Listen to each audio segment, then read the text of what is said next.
Community Health Centers of Central Wyoming has locations across Fremont County ready to serve you at DuBois Medical Clinic, Riverton Community Health, and Lander Community Health Pediatrics. We accept all forms of insurance, including Medicaid and Medicare. Are you struggling to get medical care? Ask for their sliding fee scale. From family medicine to pediatrics, Community Health Centers are here to serve you. Call 307-463-7160 or visit chccw.org to schedule your appointment. If your vehicle needs repair, you can depend on the crew at Extra Care Auto Repair. They can repair almost anything with wheels, gas, diesel, domestic, or import, and their work is top quality and reliable. Extra Care Auto Repair on North Federal in Riverton.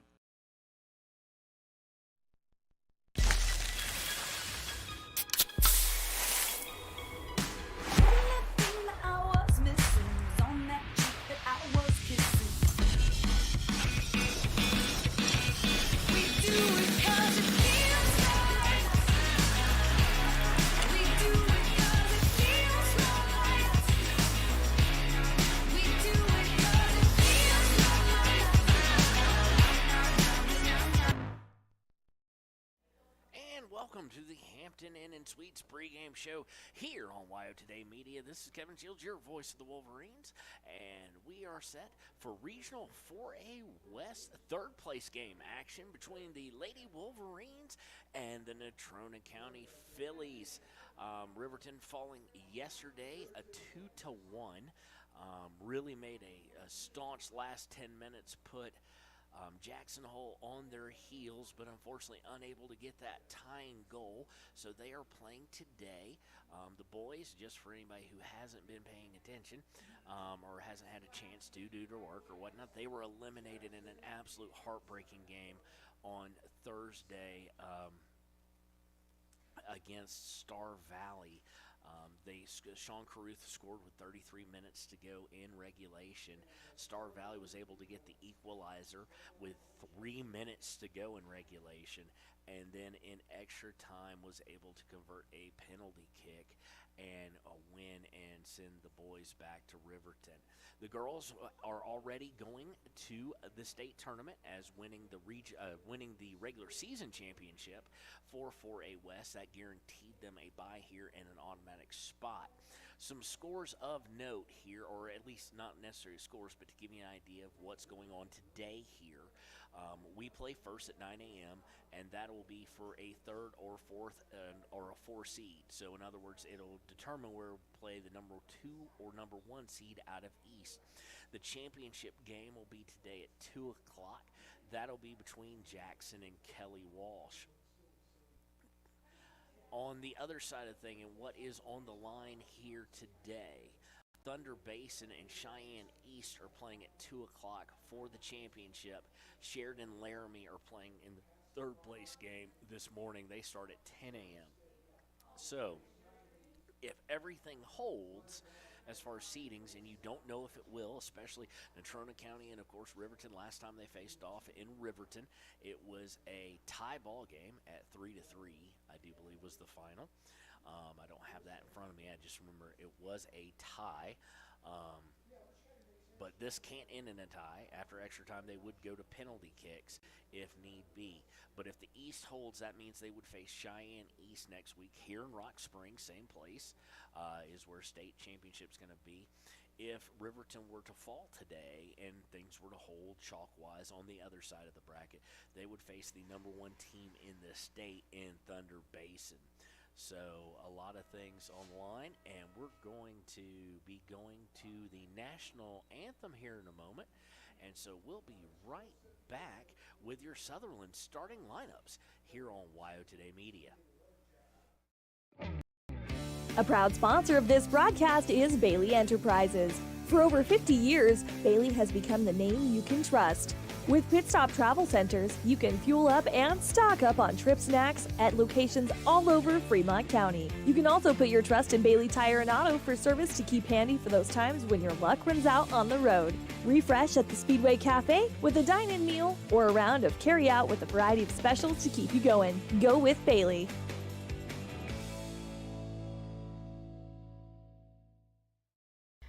Central Central Wyoming College now offers Bachelor of Applied Science degrees in Early Childhood Education and Organizational Management and Leadership, with an emphasis in outdoor education, tribal leadership, or business and entrepreneurial leadership. CWC offers 3 ways to learn: online, virtual, and in person.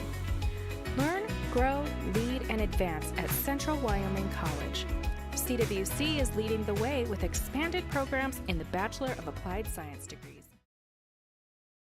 You need an oil change, but you don't have a lot of time. Expressway Lubes on South Federal in Riverton and Highway 789 in Lander provide a fast, professional lube, oil, and filter change. Expressway Lubes, locally owned and proud to support our local student athletes.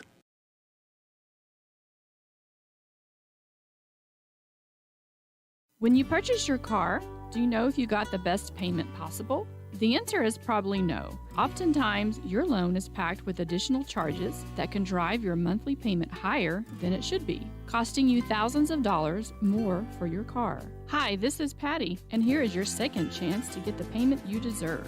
Visit Atlantic City Federal Credit Union today for a courtesy loan review. We've helped our members save money by refinancing their vehicle with us. Now it's your turn. Open your eyes to a credit union. Atlantic City Federal Credit Union.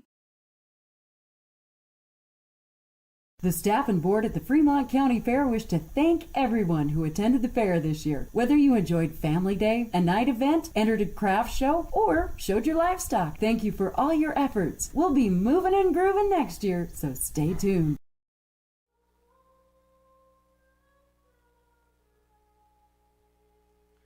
And welcome back to WYO Today's coverage of the 4A West Regional Tournament. This is the third place game between the Natrona County Phillies and the Riverton Lady Wolverines. The starting lineups for the Phillies on the Sutherland starting lineups are number 1, Kylan Campbell, number 2, Sage Gustafson, number 6, Riley Mortensen, number 7, Chase Graham, she's a captain, number 8, Leah Flores, number 11, Tyler Gray, number 12, Presley Gervari, number 13, Captain Elise Swan, number 14, Delaney True, number 24, Brooke Travers, and in goal is number 33, Rian Barthel. For your Riverton Wolverines, of course, in goal, as I'm going to take my glasses off here so I can lay eyes, make sure we didn't have a change here. Of course, in goal will be Ayana Meharado. Number 1, Olivia Bradley. Number 4, Maddie Fossey. Number 5, Amaya Nosi. Number 8, Cami Paskett. Excuse me there. Number 10, Decatur Yarber. Number 11, Savannah Morton. Number 13, Haley Engstrom. Number 19, Jordan Anderson. Number 20. Actually, that's not number 20. Number 23, Timbri Mathill. And number 29, Celie Morton. So no change there by Coach Tanya Santi. She is assisted, as always, by Jeff Matisi, Marco Piazzi, and Macy Evans. Managers are Marcelina Jimenez and Haven Patterson. The team trainer is Paige Nolan. So, Riverton, again, we cannot video these. No one can but NFHS once we reach playoff areas, and they just have it on an actual camera on a pole, actually. If you ever wondered, if you go to the home games or whatnot, wondered what that big kind of triangle-looking telescoping pole is on the track, that is the NFHS camera. They don't have broadcasters as far as I know. Referees are now in place, though. Although those two sentences together lacked context and lacked a segue. Riverton, of course, is in their black jerseys with white sleeves, red numbering, red shorts, black socks. Natrona County is in a white with black number, all white jerseys, black numbering, and black shorts, white socks. Riverton will be starting out going left to right on your radio dial if you're trying to put an image on it. Natrona County will start with the ball. So let's get everything ready to get our clock started. Waiting for goalies to get in place. Referee checks with one goalie, checks with the other. And we are underway here at Rock Springs High School. A little bit of a brisk day, and immediately Riverton putting on the pressure. Paskett able to go back as they kick the ball back and force it out of bounds. So this will be interesting. Teams did tie last time. Riverton and Natrona County now fighting for possession at midfield on the far side. Natrona County comes away with it, tries to send it down the left side, intercepted by Riverton. And Riverton trying to go down the left side, the left side as well, and unable to do so, goes out of bounds. On the throw, it's going to be going down towards the middle. Defender is going to kick it all the way back to Mejarado, and she's going to clear it out, this time looking on the right side of things. And now as it's fought for possession, Savannah Morton's going to clear it way downfield. And Paskett and number 8 for Natrona are going to fight on it. Nice pass back by Paskett, and she gets it on a little nice touch. She's coming down the left side. She looks to curve in and start things going towards goal. It's kicked out by Natrona, so it'll be a throw-in. Paskett takes the throw-in into No-Seep. No-Seep at the corner of the football end zone. She's going to try and get it back to Paskett, and it's going to be angled out of bounds by the Phillies. Another throw coming here. This one by Jordan Anderson. She throws into Fossey. Fossey unable to control it. Goes out of bounds off of her. So it'll be a throw for Natrona County. Natrona now working up into the midfield. Gets it number 24. They're trying to time a run, and the pass is way too far. 30 yards too far. Goes all the way to Mejarado, who cleared to the right. Bradley now with it, takes it off her chest, tries to put it down for Sealy Morton. Sealy Morton off her chest, gets it down around her feet, trying to get it to the right, unable to do so. Now does cross it and looks into the center. Paskett was a little off to the right, so it goes right to a defender. Anderson coming up, forces the Philly defender to send it out of bounds right about the Natrona 38. Inbound goes to Fossey. This time she's able to control it, gets it to No-Seep. No-Seep's going to have it stripped away from her, though. Natrona County will look to counter. They're coming up. She's marked by No-Seep, and they kick it right to a defender for Riverton. And Riverton will look to try and get it going back, but they turn it right back over. And then Natrona County kicks it out of bounds, looking to go to the far side. So at about the 50, inbound comes to Bradley. Bradley unable to control it, and it's kicked into Riverton's half. Easily handled by Savannah Morton now. She looks to get it to Bradley, but it's intercepted. Natrona County now trying to send 3 forward. They're unable to do so. And Savannah Morton again gets it out towards midfield. Olivia Bradley rubs number 14 off the ball, but it goes out of bounds off of Bradley. Throwing is going to be my number 14. We're going to go with numbers here today. It's just a little bit easier. On goals and stuff, we will announce who gets the score for the Phillies, of course, if they get a score. Mejarado's been playing great as of late. Like we said yesterday, those 2 goals a little bit deceiving. You might think she didn't save it, but there's nothing they could have done on those 2. There's nothing she could have done. So Riverton trying to bring it upfield, does so nicely, gets it to about the 40 and able to get it to go off of as they tightrope the sideline off of the Phillies, and we look to come the other direction. Phillies do take it right back. They're looking to go down the right side. Savannah Morton says no and sends it right back across midfield. Same thing, wash, rinse, and repeat. Phillies try and get it, and they are unable to keep it from being stopped by Savannah Morton. So she is definitely on her A game, head on a swivel today. Again, Natrona gets the ball back, gets it past the 50, then has to kick back. Fossey getting in the way. Yarber with a nice header on a pass intended to go down the center. And now it goes all the way back to Morton again. She'll get it to Bradley on a nice long pass. She was Bradley looking for Jordan Anderson, unable to get it to her though, and the ball goes out of bounds around the 42 of Natrona. Will be a throw-in for the Phillies. Throwing it in, Bradley playing her normal physical style, making life hard on number 8.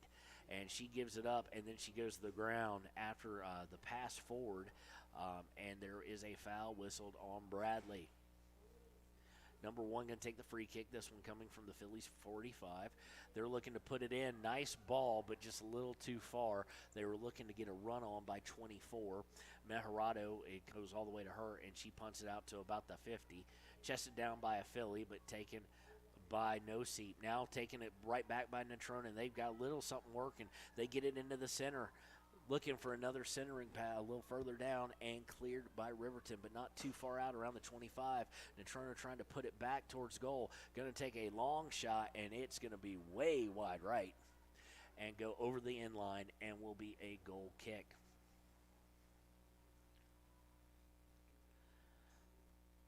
So Savannah Morton going to go back there to take this kick. She takes it, puts it in the air, goes about 32 plus about 40, almost 40 yards from where she was kicking it from. But Natrona gets a hold of it. As they try and move forward, it goes off the feet of Paskett and out of bounds. Paskett with a nice deflection there to not let him get that pass off. Now Natrona back with it, trying to work down, gets it to the center. Center around the 30-yard line of Riverton, trying to send it to the far left. It's going to be a race, and the ball is actually going to be faster than both of them. It's going to go out of bounds, and it'll be a throw for Riverton.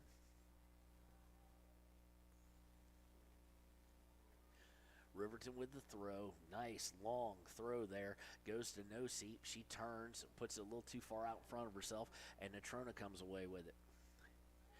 Natrona now working into the center. Now they've got something working. They've got number 2 on the left. She's going to put a shot on goal. It would be good if it was a field goal. No shot on goal, as it was not on target. So it was a little bit about 2 yards too high.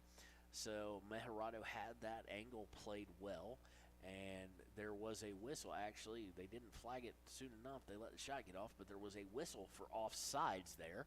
So Savannah will bring it up to the 10, kicks it on the ground to Bradley. Bradley looking to turn. She's harassed, and that forces a turnover as she was looking for Anderson.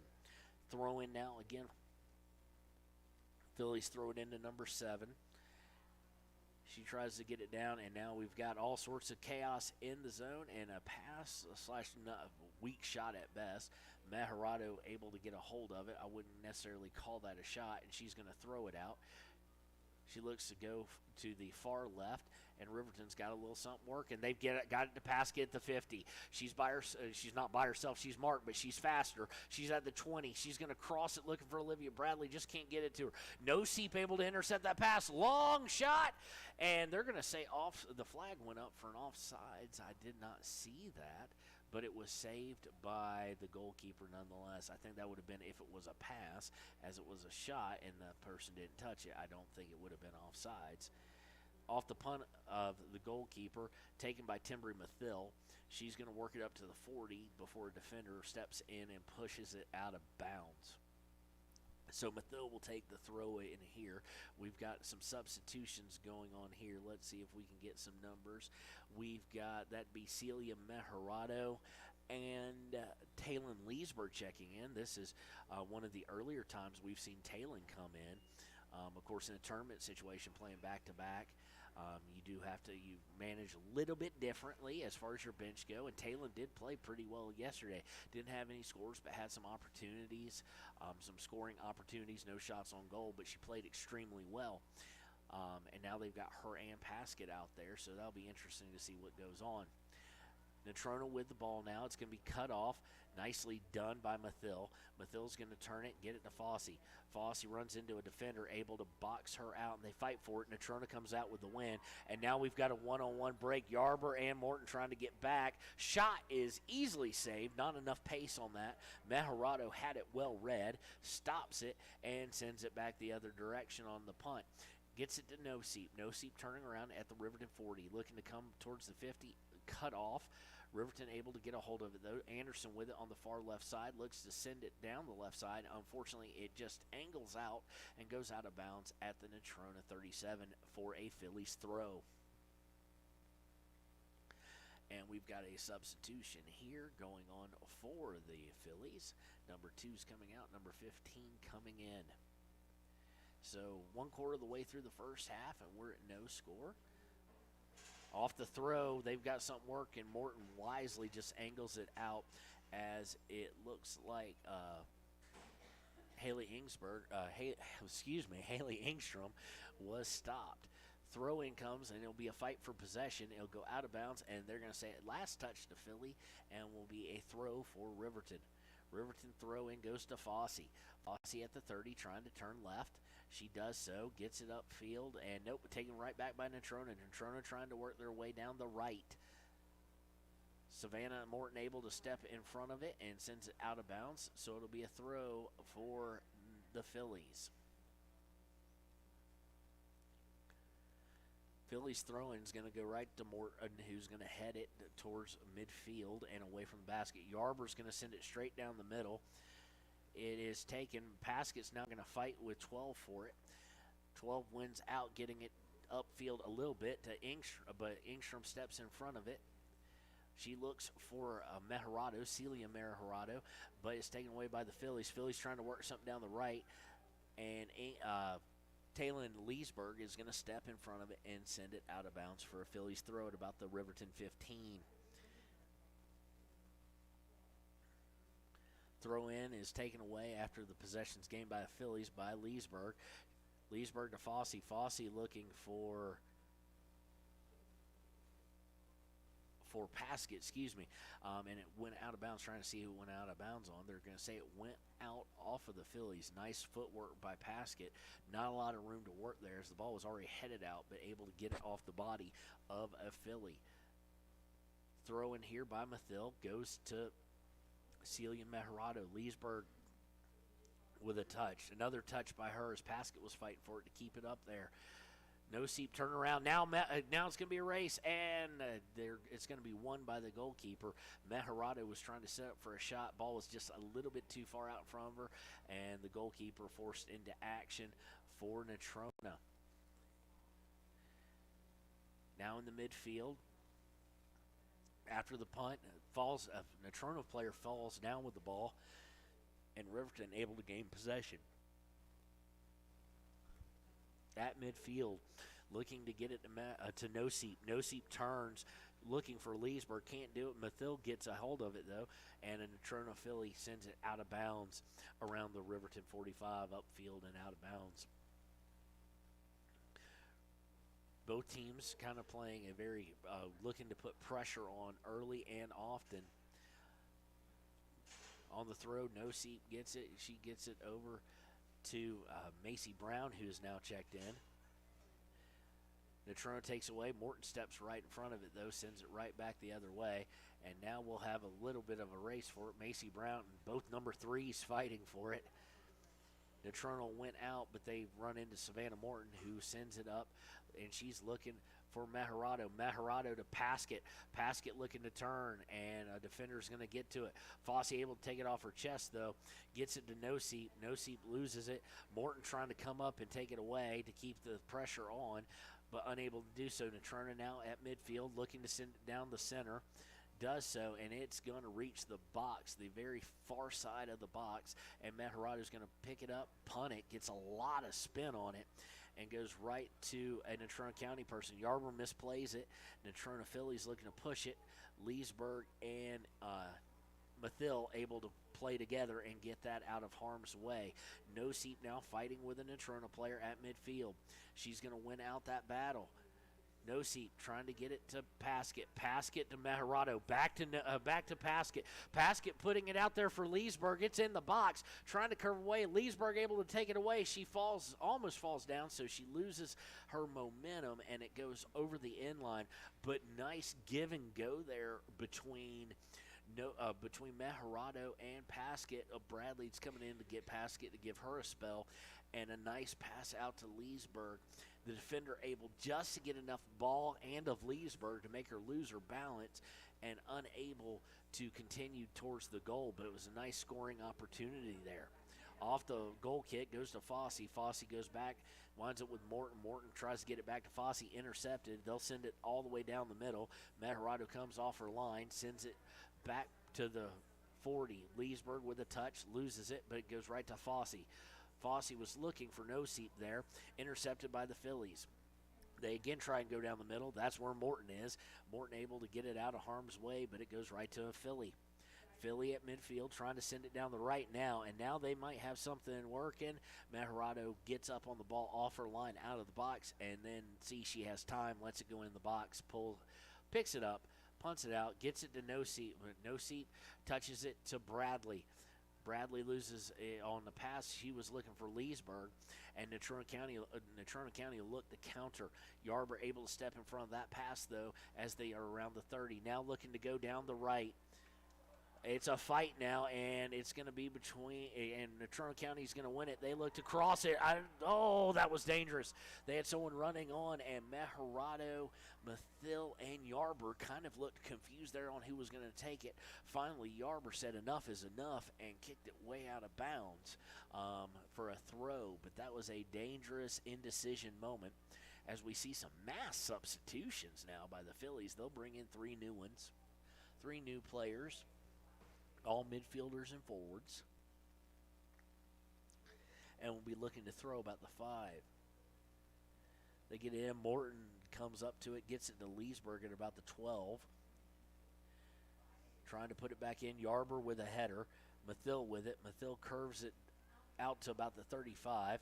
14 got in front of it. Leesburg now with it.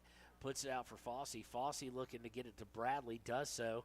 Bradley looking for No-Seep and just overshot her a little bit, but it goes to Fossey on the defense. Now Bradley bringing it down, putting it down the right side, hoping Leesburg can get there. Defender number 14 gets to it first and sends it out of bounds. That's a little bit odd for me. She had some time to move, and she had a player for a pass. Bradley on the throw to Meharado, to Bradley. Bradley gets it to Jordan Anderson. Anderson trying to center it. It goes up in the air, taken away, and it'll go all the way out. Mathil with it. Mathil's going to send it back into Leesburg. Leesburg on a pass to Bradley, intercepted by 13. Fossey nicely steps in on a centering pass there to take it away. Fossey shielding the ball, goes back to Mathil.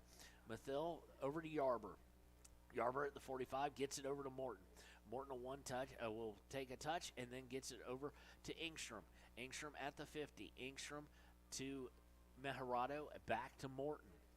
Morton at the 42 goes all the way across to Mathil.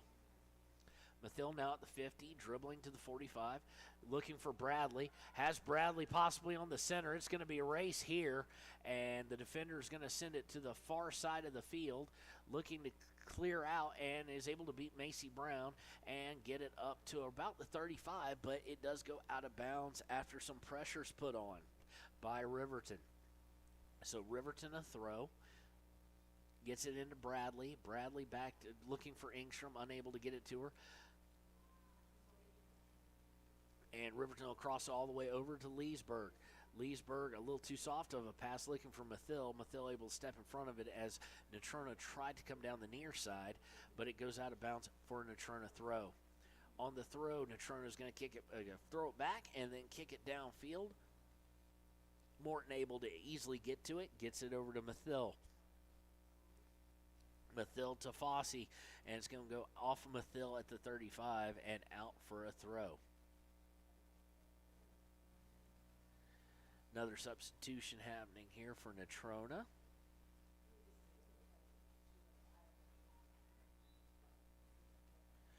Throw-in is to number 13. Fossey is marking her. 13's forced to go all the way back into their field. Bradley gives chase, forces a pass to the right side. They're trying to work it into the center. Yarber steps in front of it, puts it high up to midfield. Bradley, a nice play there. She was looking for Meharado on a run, unable to get it to her. Fossey has it taken away now as they were kicking it back. Morton nicely steps in front, gets it clear to Olivia Bradley at the Riverton 45. She's going to look for Leesburg on the far right. Ball's at the 25. Leesburg's at the 27 trying to get to it. Leesburg's speed there, able to force Natrona County to say, forget this, and send it out of bounds. So it'll be a throw. Bradley will take this throw as we approach halfway through the first half. Still no score. Have a little bit of different rearrangement. Sealy Morton now going to come far side. Leesburg going to go far side. Fossey misses a pass with her chest, and it goes to Natrona County. Natrona County looking to work down the right side, now looking to go center. 24 is marked by Yarber, but she's got to run. Yarber nicely gets one touch in there and takes it away, gets it to Leesburg. They're going to say there is a foul, and that is against Natrona County. Great job by Decatur Yarber there, playing physical, able to impose her will on what visibly is a bigger player and possibly stronger, but more willpower there shown by Yarber. She has had one heck of a season. Kicked up to Maharado. Maharado loses control of it, but Engstrom able to take it away. Engstrom playing for it. It's going to be kicked out of bounds by Natrona. So Natrona trying to really force some of these one-on-one fights in the midfield. Engstrom with the throw. She's looking for Maharado, and it's going to be kicked up towards center. Bradley giving chase now, trying to use her physicality, does so, but the ball gets left behind. Good for Riverton. It goes to a defender. Bradley was looking to try and get it to Sealy Morton there. Left it a little bit short, but it goes all the way back to Timbry Mathill. Mathill looking to center it. Now Sealy Morton with it around the 30. She gets it. Maharado looking to play it off the head. Foot of Natrona gets in there. Fossey now with it around the 40 as it got headed to her. She goes back to Mathill. Mathill sends it to Bradley. Bradley looking to turn, unable to do so. And now we've got something to brewing. Looking to put it in is Maharado, looking for no seep. Oh, just barely missed on the pass there, played by the keeper of Natrona County. Just a little bit more. I mean, it'd take a lot, but a little more time, and that was a well-done, executed play. It was right there, just a one little split step needed to go the right direction there, and Riverton's going to have a shot on goal and possibly have the goalkeeper way out of position. Great pass by Matarado and great run by No-Seat, just unable to come completely to fruition. But the ball comes all the way down, and it leads to a throw as it goes out of bounds off Natrona County. Throw-in is taken away by Natrona County. After the takeaway, Riverton's Olivia Bradley able to get in there, forces it out of bounds. So some more substitution here. I think that's Cammie Paskett coming back in. I'm trying to look through binoculars in my glasses, and that's not working out too well. It is Cammie Paskett coming back in the ball game. Throw-in's going to be by Natrona's 14. Throw-in is to 8 for them. They're forced to kick it back due to defensive pressure.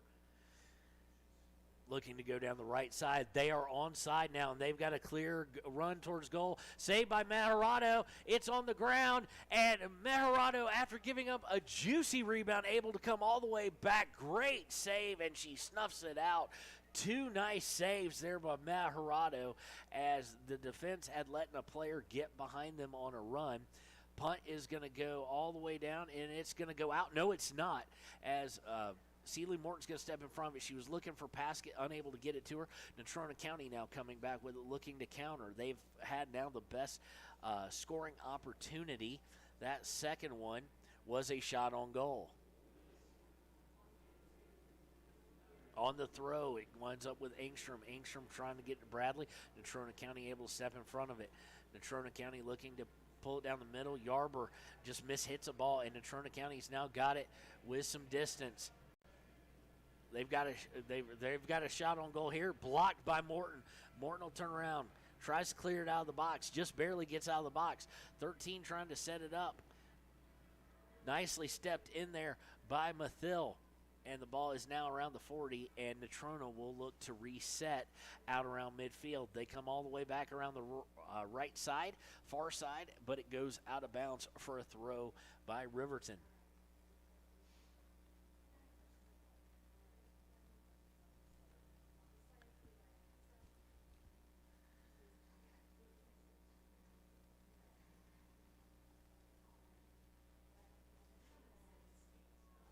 Riverton waiting for the pass, a throw to come in. Throw goes to No-Seat. No-Seat for Anderson, unable to get it to her. Natrona in the midfield is very staunch. When you get behind the midfield, there's a few more openings. Pass is going to go all the way across the field. It's going to go out off of Riverton, so it'll be a throw for Natrona. Riley Johnson now in. She heads it off the throw. Throw is going to be then go to number 7, who's going to send it down the middle.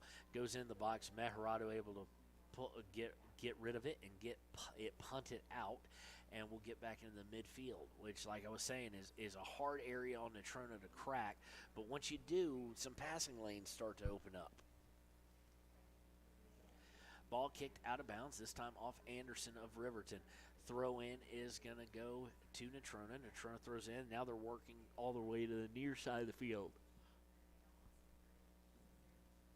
Noseep intercepts the pass. Paskett has it taken away from behind, and you saw 3 defenders just collapsing on her the moment she touched the ball. They've already had once where she was getting behind them. They're going to attempt not to let that happen anymore, and I can't blame them. Going over to the left side, Natrona County, Mathill nicely steps in, gets a pass to Bradley. Bradley unable to stop its forward momentum, and it gets kicked downfield. Yarber gets it, though. Yarber, Sealy Morton now at number 3, physically fighting for it.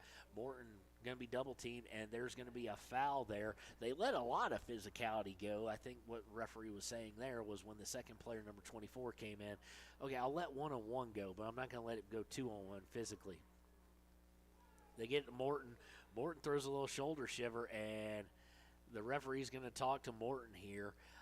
It's going to be a throw for Riverton, but she's telling Sealy Morton no. I mean, he is telling Morton, no, we're not going to have any more of that. I love seeing the discipline there. It was a shoulder shiver thrown by Morton, and yeah, he could have gone all the way to a yellow card to try and keep control. But I love a ref who's going to take his time. He knows emotions are high. This is playoff soccer. And he came over and he talked to her, and he was pretty emphatic, but he had a good look on his face. He wasn't mad or anything like that. Just telling her, hey, okay, I understand emotions are high. Now off the throw, Paskett's going to move forward into the box. It's going to be stopped by Natrona, and they're just going to clear it. And now they've got a nice counter working. Yarber in 24. Yarber doing a good job to make her go far right, and the ball's going to go out of bounds. Yarber getting a nice foot on it and going out of bounds. Yarber and Morton, the center of that defense, is playing extremely well today. Paskett there with a scoring opportunity. No shot on goal as they collapse on her, but she was able to get past a lot of players. On the throw-in, it's going to go off in Natrona over the end line. You don't see that every day. And it'll lead to a goal kick here as we approach the final quarter of the first half. Morton's going to send it about 35 yards downfield, intercept by Natrona. They'll send it right back. Yarber steps in front of it and then gets it to Morton. Morton looking to clear it, does so. Nicely done, gets all the way to Paskett. Paskett looking to get it to Leesburg. Leesburg fighting with a Philly for it. Philly gets a hold of it and gets a pass to the 30. The Phillies get to number 24, and there goes the flag for offsides. And I'm going to tell you right now, she was offsides by our angle. It's not a great angle. Of course, the side judge has a better angle, but it was just barely. But the way Morton and Yarber have been working as a team so far today, the whole defense really, but especially the middle, as that the middle is what Natrona County is looking to attack. Now, after all that said and done, and a throw comes, Riverton has it, gets it to Leesburg at around the 50. Leesburg to Paskett. Paskett trying to get back to Leesburg. Defender steps in front of it and gets it upfield to the 40. 24 looking to go inside, and there's Savannah Morton again to say no. She gets it to Noseep. Noseep looking to force it downfield, does so. And it is a race now, as it's not going to go out of bounds. And because of Paskett's speed, the defender who had a good 5 yards to begin with on her, that shrunk all the way down to 1.5 yards, just sends it out of bounds and says, I'm going to need help. Still 0-0. Inbound is to Meharado. Meharado looking for Paskett there, unable to get it to her. And Natrona is going to be able to force it back up to the 40, now to the 50. But Morton's going to step in front of it. Now Morton's going to pinch up because she's got a long way she can run. Gets it to Sealy Morton. Morton back to Savannah. Savannah at about the 40. She's way out of position, but that's okay. She has that freedom. Sent back by Natrona County. Yarber going to come up, gets it to Paskett. Paskett looking to get it to Meharado, and it's going to be cleared out to the 40. Race between Sealy Morton and number 3. Sealy Morton beats her out, gets it to Mathil. Mathil to Fossey. Fossey back to Mathil to Paskett. Nicely done. Paskett now looking to turn. Does so, splits 2 people, and we've got a flag up, and there was a foul. Paskett has said, enough of this. I'm going to show you how strong I am, and just taking on this double and triple team, and it's going to set Paskett up for a free kick from the 18. So 28 yards away from the goal. Leesburg, Meharado, No Seep, Sealy Morton all up. Little 3-person wall being set up. So let's see when they decide to do their runs. Here come the runs. The ball is curving, and it was saved there by a diving goalkeeper for the Phillies. So nicely done there. She had a nice spin and a nice curve on it. Looked like it was headed towards the outside post there. Natrona looking to counter, gets it all the way upfield before they reach any kind of pressure. Riverton able to angle it out of bounds, so it'll be a Natrona throw as we're going to see some substitutions here. Sealy Morton's going to come out, and Jordan Anderson's going to come in. Off the throw, Fossey able to step in front of it and keep it and angle it backwards. Natrona County does maintain control, but further away than they were. Oh, right between Fossey's legs and Natrona County players' legs, and they're going to fight for position and possession. Natrona looking to get inside, has to pass out. Now looking to come down the middle, Savannah Morton says no again. Getting that combination of Yarber and Morton today. Paskett with it around the Riverton 40. Goes back to Engstrom. Engstrom now with a little bit of time, surveys the field. Gets it to Meharado, I do believe. But Natrona takes away. They're going to run in towards the goal. They've got something working down now on a far pass to the left side. Now we're working in, and it's going to go out of bounds. They're going to whistle, and it'll be a throw for Riverton. So Riverton with the throw, just trying to get it upfield a little bit. Throw goes, lines up with Natrona County, and we have some fighting for it. And it's going to go out of bounds this time off of Jordan Anderson, I do believe. Trying to catch this angle through a window. Morton's going to get called for a handball there. It went off her knee and up into her hand, so it'll be a free kick for Natrona County at the 17. Number 1 is going to take this. Of course, number 1 was one of the people we had a problem with last time. Number 1's going to put it on goal, and just easy peasy by Meharado. Had it played, knew where she was going, and just easily just grabbed it. So looking to counter, getting it to Paskett at midfield. Paskett looking to get it to No-Seep. Instead it goes all the way. She lets it go to Anderson. Natrona able to get a hold of it. Now Fossey and Natrona will fight for it. Fossey's going to win out on that. She gets it to Meharado. Meharado looking for Paskett. Paskett now coming down the left side. She's guarded by 3, but she's into the box now. Looking to go back for Talon Leesburg. Leesburg with it. Turns, gets rubbed off the ball. No harm, no foul there. It's just tripping over the ball. And Natrona County looking to counter back. Yarber's going to fall down now. She's going to have to get back up, but she's able to get to it and get it over to Mathil. Mathil to Fossey. Fossey back to Mathil, and they're going to throw the flag up, and that was not over the line, but okay. Throw in is going to be by Natrona. Yarber able to angle it out of bounds as she fought for possession of it. 7:10 to go. Oh, we had a stoppage at some point, and I don't know what for. I didn't notice it at any point in time, so we're going to hold off here on our clock. The hardest thing we're trying to do is do this clock for you just because it's temperamental. So we'll turn it back on when it reaches 6:11 to play. 6:48 right now. Natrona working in the lower third of Riverton, cleared out by the defense of Riverton, but sent right back by Natrona County. Natrona now got something working on the right side, looking to cross. Meharado's going to go out and stop it nicely. Stopping the pass there was Mejorado. She's having an excellent game. She's on her A game today. There's no doubt on that. Punt is going to go to Paskett. Paskett doing a nice job to shield off a defender. Now gets it over to Anderson. Anderson looking to send it down the right side. They've got it in the box now. Riverton looking to turn. Paskett with it. She's going to get taken off of it. They're going to say no harm, no foul there as both players went down, and Natrona is able to clear it. Best scoring opportunity for Riverton today.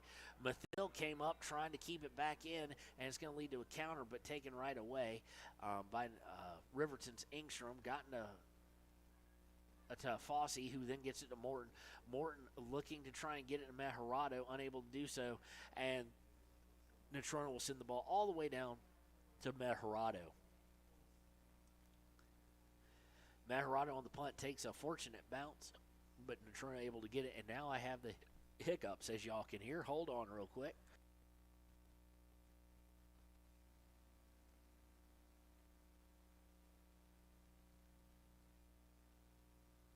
Okay, let's see if holding my breath worked there. We want to, again, take a chance here as the ball is out of bounds here, and it'll be a throw-in by Riverton to thank the fine folks at Rock Springs High School. They know how to put on a tournament. I'm glad it is here next week. They do a great job of taking care of all the players, coaches, fans, media alike. It's a very welcoming community down here. So after a foul by Riverton on the throw, it's going to be a free kick for Natrona as we're under 5 minutes now. They're going to look to put it in the center. They've got something working, but nicely done by Mathill to angle it out, and goes out of bounds for a throw by Natrona.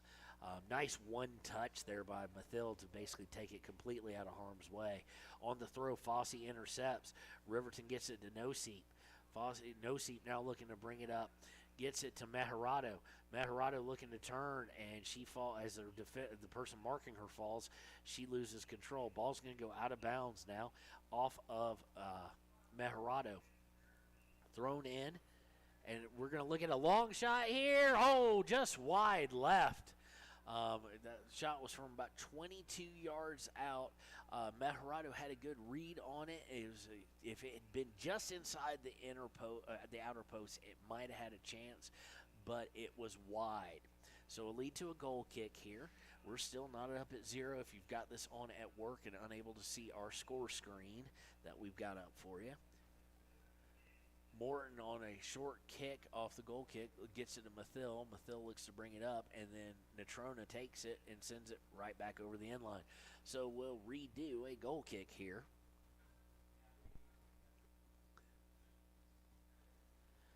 Both teams both teams really making the Maginot line be that midfield area. Possession has favored Natrona slightly. Scoring chances have really been about even, and Natrona's not overly playing for possession. They just probably have about a minute, maybe half a minute or two more. Looking to come up the right side is Riverton. It's going to go out of bounds off of Mathill. On the throw, it's going to be thrown out of bounds. You don't see that every day. Thrown out of bounds, trying to work down the near side. So Mathill will now throw it in. Throws it right nicely to Noseep. Noseep puts it up in the air. Winds up with Fossey. Fossey off the face of a Natrona player. And it's going to go out of bounds about 7 yards further ahead than it was. So Mathill take it again. It'll go to Noseep again. Noseep this time goes back to Mathill. Nice pass there as she was under some pressure. Ingstrom and Leesburg now going for the ball with one Natrona player. Leesburg is going to try and turn and go up the far side of the field, unable to keep that turn going, and it goes out of bounds to Natrona. Natrona with the throw. It's going to go over the head of one, and Fossey steps right in front of it and muscles her out of it. Fossey gets it to Anderson. Anderson able to keep it, unable to keep it from going over the line, so it goes over the line. Now Fossey and one going to fight for it, and Natrona will kick it back. Trying to put pressure on that is Celia Mejorado. And now stepping in front of a pass is Leesburg. She gets it on a nice pass to Paskett. Paskett looking to bring it in, trying to put it on goal, deflected. They're going to fight for it, and away comes the goalkeeper. Mejorado was right there, another split second, and we'd had problems. The goalkeeper just rushes things a little bit after she got a hold of it, punts it out of bounds at the Riverton 40, and it was way out of bounds. So thrown by Mathil, intercepted by one as it was looking for no seep. Yarber's going to step in front of it and keep it from going any further. And now trying to play it backwards is 8, and let's see what goes on here. Now they're playing it side to side. It's going to go out of bounds, so it'll be throw for Riverton with 1:03 left. They'll be throwing it in their defensive half. Throw in by Leesburg, trying to find Paskett. Defender stepped in front of it, sent back out of bounds, so we'll redo that. Throw in taken away after that by Natrona on the second throw in. Engstrom, I don't know why, Leesburg and Engstrom. And we're going to have a foul there. Engstrom was able to get it up to, I'm trying to lay eyes on number, to no seat there. And leading to a free kick from the 35. Morton's going to come all the way up, that being Savannah. She's going to send it towards goal, and the wind is just going to grab it a little bit. It's going to angle it to about 10 yards left of goal and over the end line, so it'll be a goal kick as we're under 20 seconds here. So barring a disaster, Riverton's going to at least go in with a tie. Had a chance possibly for a lead there. 9 seconds left. Riverton takes away off the goal kick in their own half. They get it. They're working it forward, looking to get it up. But with 2 seconds, they try to get it to Mejarado, and there is the horn. So after one half of play here from Rock Springs in the third place game, it is Riverton 0, Natrona 0. We'll be right back with the second half here on WYO Today Media. Some winter we're having. 1 minute sunshine, the next 30 below. Then ice dams, broken pipes, and indoor flooding. You got water where you don't want it? Blowdorn Lumber has your back with sump pumps, discharge hoses, and big fans to dry it all out. After you shut the water off, get dried out with help from the crew at Blowdorn Lumber in Riverton. They have what you need to get your life back to normal, and that's a good thing because we have a lot of winter left to go. Blowdorn Lumber, 1202 North Federal in Riverton. A well-drawn-up game plan can be the difference between wins and losses. The same can be said about your mental health. Making a game plan to talk to your children can make a huge impact on them and help make them feel supported and listened to. The good news is, this winning game plan isn't hard to implement. All it takes is you starting the conversation and being ready to talk. If you need helpful resources and tools, you can visit FremontCountyPrevention.com. Why should your new floor come from Carpet One? Because we're passionate about the spaces our neighbors call home. We're part of your community, and we're also part of the world's largest cooperative of independently owned and operated flooring stores. So you can be sure you'll get great selection and outstanding value with every installation. Whether it's carpet, hardwood, tile, or luxury vinyl, our experts take the guesswork out of choosing the right floor. We're your local Carpet One Floor and Home, the one store for your perfect floor. Your car or truck is an investment. When it needs repairs, you need someone you can trust to do the job right. Take it to Gunners Automotive. They repair all makes and models of cars and trucks, from oil changes to brakes, tires, and more. Gunners Automotive, 856-2288. Riverton's Hampton Inn & Suites is proud to sponsor our youth athletics in Fremont County. Fremont County school athletics provide our youth timeless experiences and lessons that can lead to success for life. Setting goals, teamwork, and hard work make young athletes into good citizens. High Plains Power is a Touchstone Energy cooperative. What does that mean for you as a Rural Electric Association member? It all comes down to 7 principles: open membership, one voice, one vote, member benefits, independence, education, cooperation, and community. To understand how it all works, we're headed back in time. In 1879, electricity was in major cities, but rural areas were out of luck. In 1935, President FDR made it possible for companies to build power lines to unserved areas. By the time we hit 1941, some 400 electric co-ops had been organized to serve rural America, just like High Plains Power. For more information, visit highplainspower.org. Snyder Signature Properties would like to give a huge shout out to the local sports of Fremont County. They are here to support your team and your local home real estate needs. Call today to see how Snyder Signature Properties can help you buy and sell your next property. Good luck to all Fremont County athletes. Hometown Freedom Healthcare, making healthcare great. Providing coverage in family medicine, women's health, pediatrics, and mental health. Meet providers Tara Blumenshine and Adina Vasco and Jessica Rodriguez. Come see us at Hometown Freedom Healthcare, locally owned, 463-0541. From the field to the court to the pool and beyond, Fremont County athletes give their blood, sweat, and tears for their teammates and community. Why compromise that with alcohol or marijuana? Help your athlete make the most of their playing time by avoiding the dangers and impact that substance use can have on their performance and future. For more resources and information, visit FremontCountyPrevention.com. Let's go, all Fremont County athletes. I, Matt Gordon from Fremont Chevy, would like to wish all teams this year good luck and bring back some championships to this county. If you need a new ride to get to and from those away games, stop down at 1401 North Federal Boulevard or call 307-851-3797 and let me help you get to the games. Your sales professional, Matt Gordon. Natural Health Solutions offers treatments for a variety of conditions, along with nutritional counseling, chiropractic, acupuncture, and more. Treatment plans designed individually to optimize your health. Call for an appointment, 856-8181 today. Papa Murphy's is proud to sponsor this week's Player of the Game. For a limited time, enjoy a Papa Murphy's barbecue chicken pizza made with KC Masterpiece barbecue sauce. After the game or anytime, you can't beat the fresh ingredients and authentic flavor of a Papa Murphy's Take and Bake pizza. And you know it's baked right every time because you baked it yourself. Papa Murphy's on North Federal in Riverton. Drop in or order online at papamurphys.com. Go Wolverines! Riverton Vision Center offers comprehensive eye health exams, highly trained staff, and a large selection of fashion eyewear and sunglasses. Dr. Frazier, Dr. Hinkle, Dr. Ballard, and Dr. Davis offer over 70 years of experience. Call Riverton Vision Center at 856-9451 to schedule an appointment today. The choice is yours. Sutherland's Friends of the Family Plus Consumer Credit Card lets you choose from 5% off instantly at the register or special financing on qualifying purchases. That means no forms, no waiting, no rebates. You can choose 5% off instantly with your Sutherland's credit card. Got a big project? Choose special financing. The choice is yours with Sutherland's Friends of the Family Plus Consumer Credit Card. Subject to credit approval. Minimum monthly payment required. See store for details. Only at Sutherland's. At some point, everyone is a pedestrian. When you're driving, yield to pedestrians. Wear light clothing.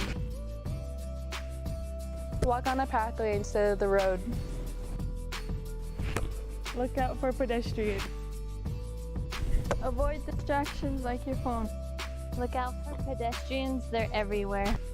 We are the Wyoming Indian Lady Chiefs. We need you in our stand. Visit Lander Gambles to make your home feel like new. They will beat any competitor's price. Stop by to speak to one of the sales agents or visit LanderGambles.com. Lander Gambles will help you find the perfect product that fits your budget and lifestyle. Lander Gambles, 420 Main Street, Lander, Wyoming. If you're tired of paying ridiculously high gas prices, there is a solution that can save you a bunch of money. In fact, it won't cost you a cent. How do you do that? Take the Blue Bus. WRTA bus lines will get you around the county for free. That's right, free, no charge. It doesn't get cheaper than free. Go to WRTAbuslines.com and download the schedule, or look for a schedule in the Ranger, Lander Journal, or Wind River News. WRTA Bus Lines, proud to serve Fremont County.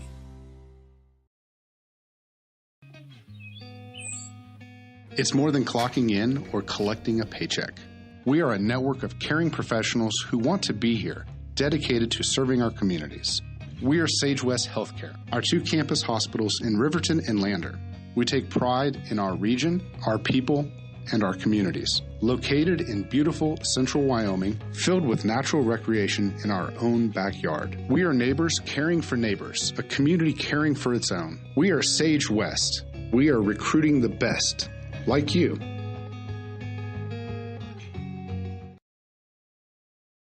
Why should you choose Lander Medical Clinic or Western Family Care for your health care? In addition to 4 locations in Fremont County, they also provide telehealth. Telehealth can be your go-to answer when you're out of town, on the road, or just can't get to urgent care. All you need is a good internet connection. To schedule a telehealth appointment, call 332-2941 today. That's 332-2941. Lander Medical Clinic and Western Family Care. With telehealth, they're putting your health first every time.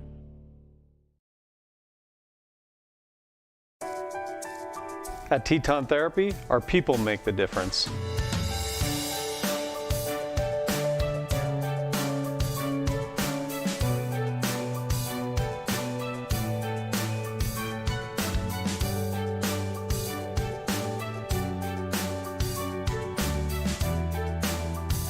You can live pain-free. The amazing staff at Teton Therapy can help in Lander and Riverton. When repairs are complete after a collision, you expect your car, SUV, or truck to look like new. That's the service you'll receive at Stork Auto Body in Riverton. Professionalism and meticulous attention to detail. You can depend on Stork Auto Body, 841 Miniweb Avenue, Riverton.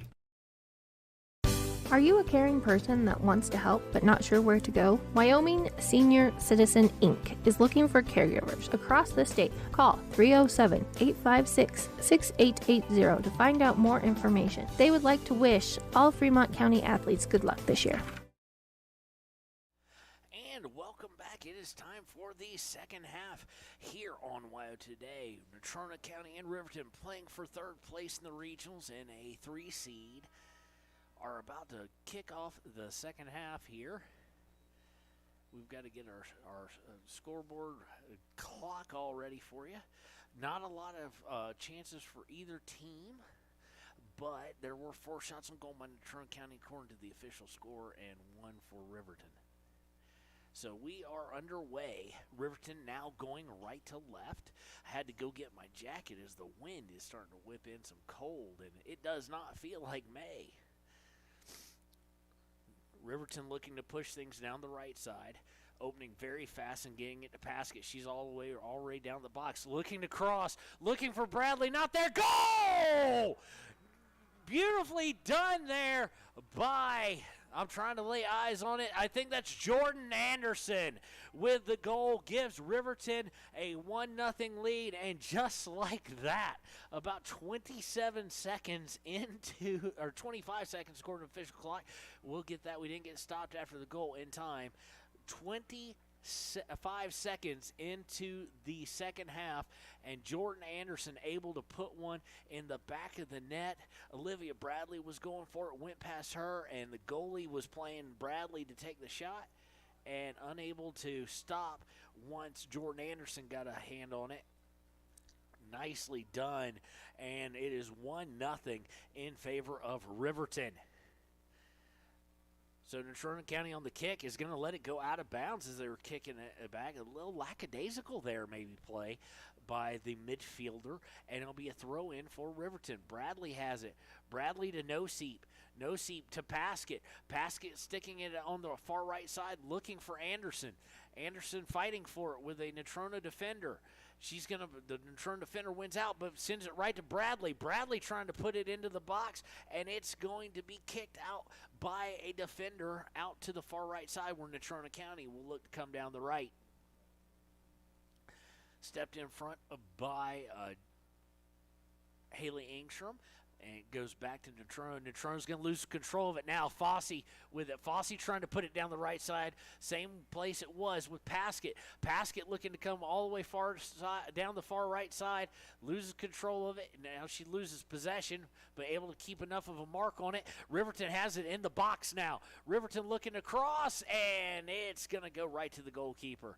So Riverton definitely coming out with even a more renewed sense of aggression here offensively in the second half, and it's paying dividends early and often. Yarber able to send the ball back the other way as Natrona County was trying to work past midfield. Natrona County trying to work down the right side. Fought for, taken away by Riverton. Now taken back right back at midfield by Natrona County. Natrona trying to come down in the middle, and Riverton able to step in front of it. They're going to look for Paskett. Paskett's got a lane, and she stopped. Jordan Anderson gets a hold of it, puts it on. Oh, just wide left from 18 yards out. So that right side, obviously Coach Santee and crew saw something at halftime, and Paskett and Anderson have been working their way down it ever since. Ball's going to go out of bounds off of the goal kick, but it's going to go off of Riverton. So it will be Natrona throw. They throw it in. Seeley Morton gets it over to, I think that's Fossey. I can't tell. Yes, it is. It's Maddie Fossey. The wind kind of making her hair do something weird. That's usually how I can tell it's her, that height. She sends it out of bounds. Natrona now trying to come back. And now they've got an opening here. They're going to have number 2.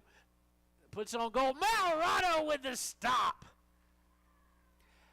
Nice diving save by Ayana there, and keeps things at Riverton 1, Natrona County 0. Does go out and over the inline after the save there, and will set up a corner kick. So now Natrona County trying to match the aggressiveness of Riverton here to begin the second half. Short corner, as y'all know, I'm not a huge fan of those, and the reason why I'm a fan of them right now because Yarborough able to step in front of it, gets it to Paskett. Paskett around the Riverton 30, gets it back to Yarborough. Yarborough to Anderson. Anderson looking to get it up to Paskett, sends it out wide right. Paskett looks at it and goes, I'm not going to be able to get to it, and it rolls all the way over the end line. Boy, it's been an exciting 4 minutes here in the second half. Keeper going to line up the goal kick. Takes it going to her left. So it's going to go right to Fossey. Fossey brings it up at the 25. Fossey looking to go cross. She was looking for Jordan Anderson, I do believe. Jordan Anderson back to Noseep. Noseep to Fossey. Fossey at midfield, back over to Noseep on her left. Noseep brings over. Fossey now at around the 35. Back to Noseep. Noseep looking to work right. Looking to put it into the box. Does so, but too far for any Riverton Lady Wolverine to get to it, and the keeper snags it.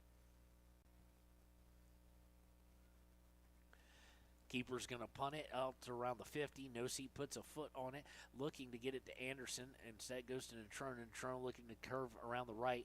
Does so. They're coming down the right side now, but lose control of it as they were trying to tight rope walk the line, and it goes to throw for Riverton. Throw-ins to Bradley. Bradley up and over her head. Gets taken by Natrona, but Fossey able to step in front of it along with Noseep and get control of it for Riverton. Engstrom to Morton. That being Savannah Morton, because Seeley's in there too. Trying to clear it up the right side. Natrona's going to send it all the way into the goal box, and Meharado able to easily pick it up and punt it down. And she's going to be looking for Paskett, and Natrona able to take it off the bounce. But Anderson steps in front of it there. Paskett with it. Paskett to Anderson, now working towards the box. Shot put on goal, and it is saved easily by Natrona County.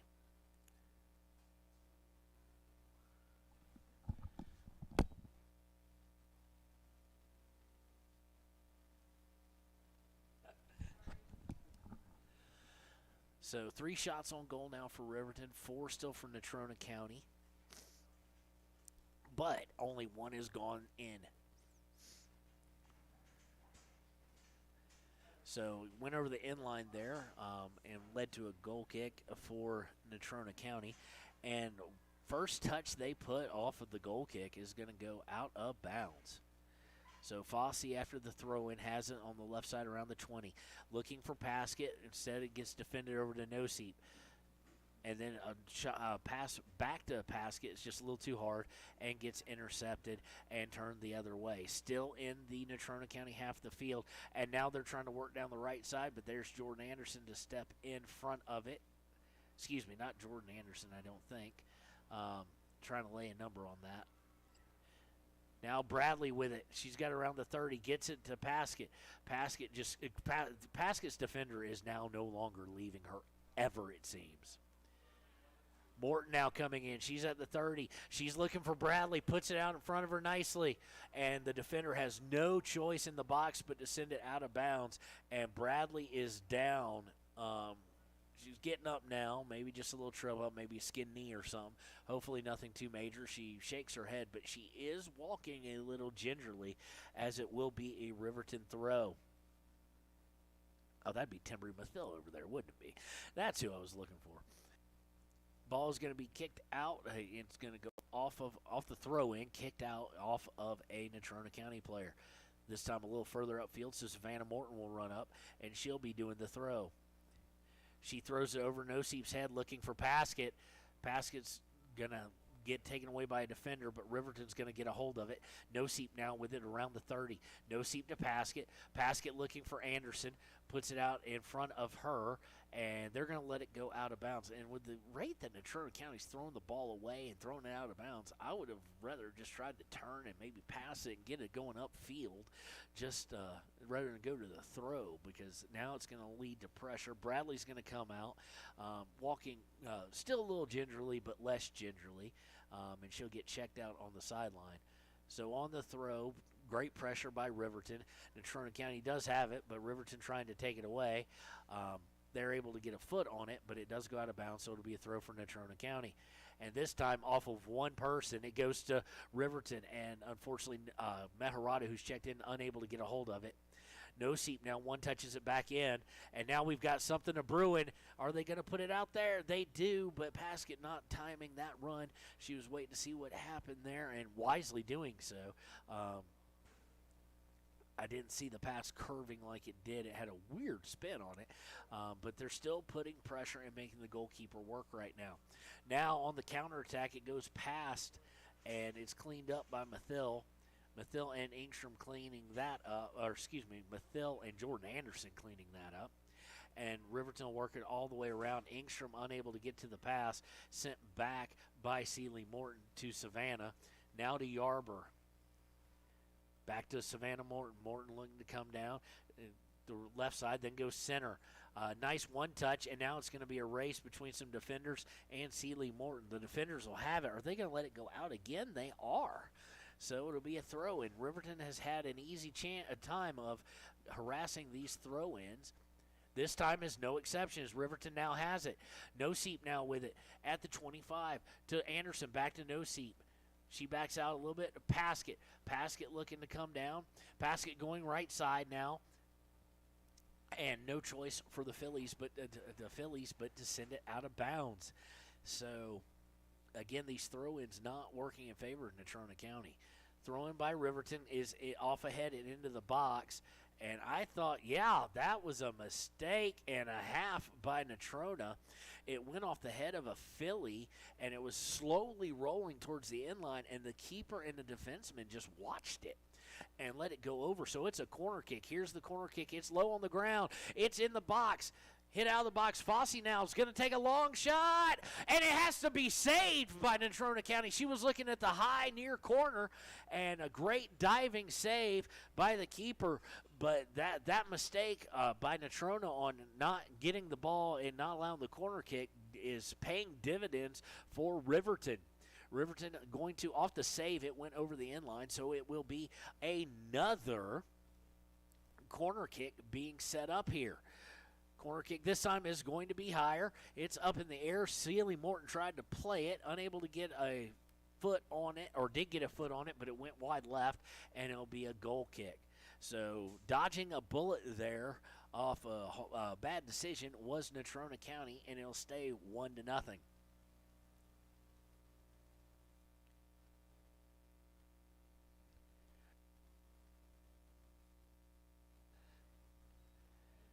Riverton trying to move it up now as they got off goal kick. Turns, fires. Not quite a shot on goal as the post was in the way, but nice way to keep her on her feet by Maya Noseep there. Good thought, and off the goalkeeper decided to throw it and almost got taken away. Riverton really putting the pressure on Natrona, trying to get into that midfield area where they've kind of had some success. So great adjustment there. They do get it past midfield, but Morton to Fossey. Fossey to Noseep. Nosip working over the corner and looking to get it out to Jordan Anderson, and it's just going to go a little bit too far and out of bounds. So Riverton, the adjustment to try and keep it out of where they're having their possession success has panned out in spades. It's done well. So off the throw, Fosse able to finally step in front of it at midfield. Fosse loses control of it, but there's Haley Engstrom. Engstrom, unfortunately, misses her pass on to Sealy Morton, but she gets a hold of it on a bad touch by Natrona. Gets it to Nosip. Nosip at the 40. She's at 35. A little bit light touch. She gets to Maharado. Maharado looking for, I think that's Macy Brown. She's checked in. Shot by Maharado and taken by the goalkeeper. So they are making her work now with 5 shots on goal and all but one of them coming in this half. Goalkeeper trying to get it up and on the right side, and it goes too far and out of bounds. So it'll be a throw for Riverton as we see a Talon Leesburg come in for Sealy Morton here. Savannah Morton comes up for the throw. Savannah gets it to Macy Brown just over her head, and Natrona able to defend that. Fosse gets, although it winds up with Fosse, she got to Maharado, then taken away, and then Fosse's, and now we've got a race. No, we don't, because Yarber's there, and they're going to say that ball was touched by a hand by Natrona as they fought, as Fosse and the Natrona player fought for it. So Morton from the 50 gets it to to Nosip, Nosip now. Fosse going to take a long shot and saved by the goalkeeper. Not enough pace on that. And she had a little bit of room to get a little closer, but she felt comfortable for there. Fosse's got a very strong leg. Fosse off the goalie's punt, able to take control of it. Loses control, but then Leesburg able to get a hold of it. Leesburg going to fight for it. Gets it to Macy Brown. Macy Brown trying to find Maharado. Does find Maharado. And now we've got something going. And a little bit, just enough of a shoulder push on Maharado allowed the goalie to come in and save it. Good job of only giving just enough and not getting into a foul-type situation in the box by Natrona County. Again, if you're listening at work or something like that, got this playing over some speakers or watching some TV as well, since we can't bring you video of this, it is 1-0 in favor of Riverton here with 25-23 left in the second in regulation. Throw in by Natrona after it went off of Riverton. And it's going to go back out of bounds, and this time it's going to go over to Riverton. So Riverton is playing for the right to face the loser of Thunder Basin and Cheyenne East today. They are facing off in the championship, so they're looking to be in a 3-2 situation. Now, if there were Vegas odds on it, Thunder Basin's a pretty heavy favorite, but you never know. That's why we play the games. Ball working down the near side. It's going to go over to Natrona as it goes out a couple different times and throws. And Natrona now in Riverton territory. And we're going to go off Fosse, and we'll have another throw in here. So for those of you who are going to tune in for live stream with video action of the Lobos games today on YO Today with Lander, the first game we're hoping to have it by the 7 o'clock game. Sean O'Brate, who y'all know as our sports director, is he's also the voice of the Lander Valley Tigers soccer team. And he broke down coming home from Mountain View. And as soon as he could get a tow, he was at Little America area. He had to stay there last night, and we thank Montana for not being too mad with him. On a free kick, they're going to send it into the box. I think it was offsides, but it goes over the end line anyway, so it'll be a goal kick. Nonetheless, Natrona County trying to threaten there. But what I was going to say is we thank his wife Montana for, not getting too upset with him on a breakdown, and they've got a new baby at home. So, but he is actually waiting for this game to end so that I can take him home, and he'll come back and get his car next Thursday when we're here for state. So, because Lander will be in Green River, and of course, Riverton will be here. So, if you're looking for that, we won't have that game till at least the 7 o'clock game if we're able to get him there and he can take care of his family and everything like that. So, we do apologize for that. Riverton now working down the left side. It goes out of bounds. Now they're looking to center. Just barely misses no seat. And they would have had an odd man rush. Now trying to counter. Engstrom gets in the way. Engstrom trying to send it down. Engstrom playing physical. Both players playing very physical. Engstrom nicely done. Wins out. Gets it to Bradley. Bradley to Leesburg. Defender steps in front of it, but we're going to be able to have a shot here possibly to get it back. Nope, nice job by number 1 in Natrona County coming back for it. Olivia Bradley fighting with number 1, probably the two most physical players on the field for both. Number 1 and the number 1s for both teams. And looking to get a strike, odd man rush there was Natrona, but they were a good bit offsides. So it'll be a free kick for Riverton up around the 30. They were offsides by a lot and early on. So Savannah Morton will bring it up. We're getting close to halfway done in regulation. Riverton with the 1-0 lead. Riley Johnson has come in now.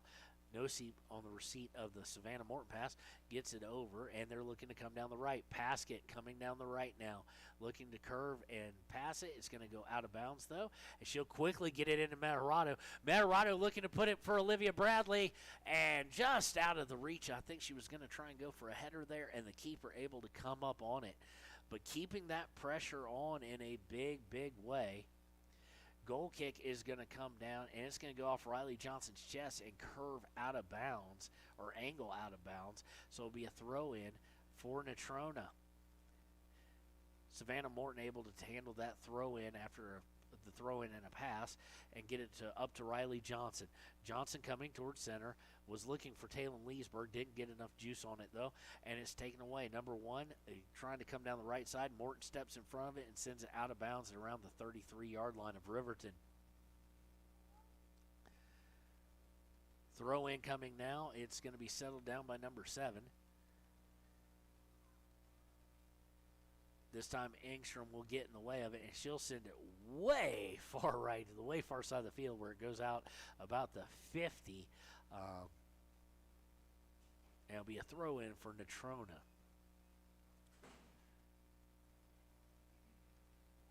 Thrown by Natrona is a look at Matarado just push out. I guess you can't look. I apologize. Matarado putting on a great amount of pressure on the passer. Long shot there. Number 1 turned and fired from 40 yards out.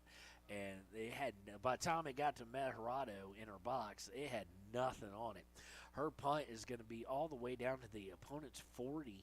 It's going to be kicked by number 6 out of bounds. And we'll see Timmery Mathill come up.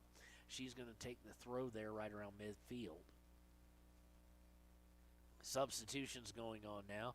Jordan Anderson coming back on. Trying to lay eyes on who all came in. Can't really tell right now because they're all switching positions too. Throw and goes to Celia Matarado. She loses control of it, but Natrona not able to do a whole lot with it. Finally, they do get possession of it. Fossey harassing number 1 there as they get it over midfield. Nice possession and footwork. Riverton's going to get to it, and they're going to angle it out of bounds. That's going to be, I do believe, Sealy Morton there on the far side. It is Sealy Morton.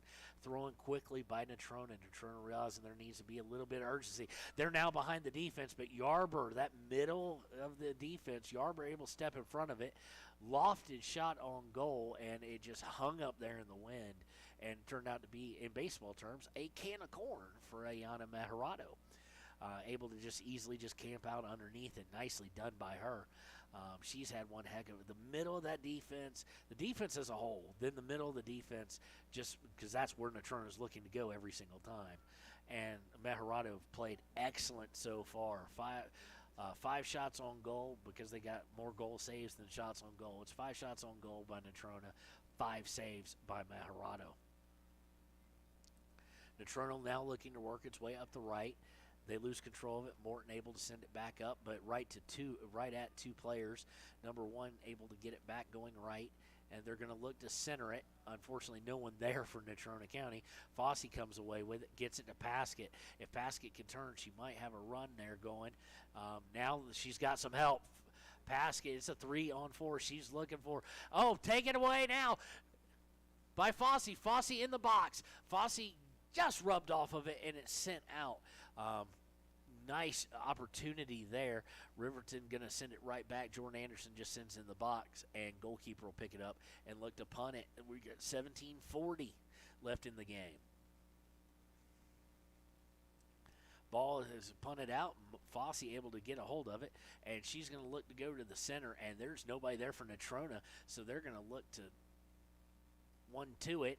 Nicely done by Sealy Morton, playing very physical. Gets it to Paskett. Paskett now in the box. Looks, turns, off the post!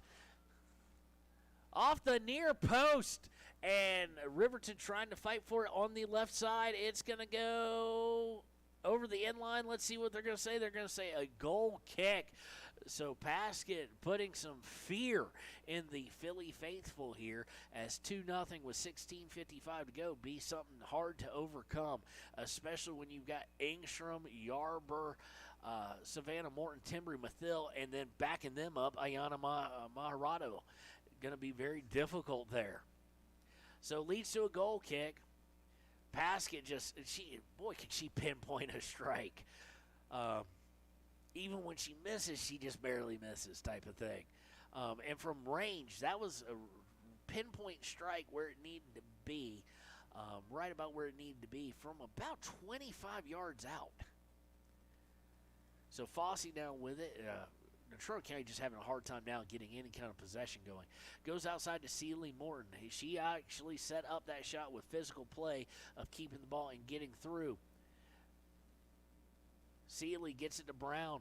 Brown to Noseep. Noseep's going to go all the way back to Engstrom around midfield. Engstrom to Morton. Morton to Yarber. Yarber to Noseep. Playing around the midfield. Back to Engstrom. Engstrom at the Riverton 45. She's just going to touch a few times. Now looks to get to Morton. Morton will look to put it out there far side. Nobody there, though, to go on a run for it and go out of bounds, but way downfield. I don't know why she's stepping that far out and why they're letting her. Ball went out of the 18. She threw it in at the 33. So now fighting for the ball. Riverton, Sealy Morton rubbed off of it by number 3. Brown able to get up there and cause a pass, but now Natrona trying to work some possession, but Yarber again steps in front, gets it to Brown. Brown is going to get ran over and gets a whistle there. Obviously, we're probably going to see more whistles down the stretch as they're going to have to get looser and looser as Natrona County with the sense of urgency as we're now under 15 minutes to play. Morton setting up the free kick at the 40. She's going to try and go high. She goes into the goal, and it bounces over the goal. So it'll lead to a goal kick. Put in about right position where you want it to be. The runner's just not able to get on top of that by the time it was there. So goal kick upcoming. Goalkeeper taking her sweet time a little bit on setting this down and getting it set up. Wasted about 20 seconds there, and time is the enemy of the Phillies. Off the goal kick, it's going to go off Fossey's head and out of bounds. So Natrona will look to throw in. They throw it in. Number 2 with it. Fighting with Mathil. Mathil doing very well, and it's going to go out of bounds, and it's going to be a Riverton throw. Mathil just was not going to take no for an. And now they reverse it. A perfect angle for the side, but the referee reversed it, even though he really didn't have an angle on it. Now looking to center it. Off the throw. Noseep able to get it going back the right way. Macy Brown's going to just force it upfield around the Natrona 30, where their defense will have to regain possession. But I don't like the overrule there. Not that the ref doesn't have every right to do so, but simply because the side judge was right there. I mean, he is 2 feet away from it happening. Now Riverton looking to push up the right, trying to find Olivia Bradley on a centering pass, taken away by Natrona. Natrona going to try and get a pass upfield, but Yarber, right time, right place, and sends it back forward. But Natrona gets it right back, and now they're working down the right. Yarber coming down, so is Engstrom. The defense fading back along with the entire midfield. Nicely done. Mathill able to step in.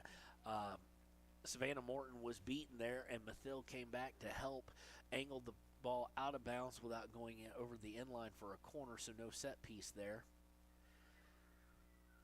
And now Sealy Morton harassing the midfielder and forward. On the far side, sent into the box. Flag is up for an offsides. So here, Riverton will just be able to take their time making this kick. Savannah Morton makes sure it's placed just so. Rushes it just a little bit, but she gets it up to Macy Brown.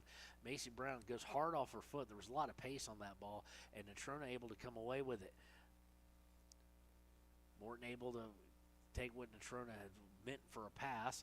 Had some time, tried to get upfield, unable to do so.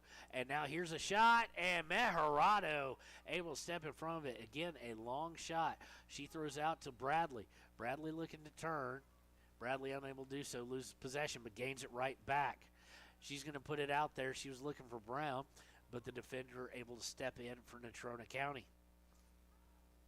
Ball is going to go out at the 50.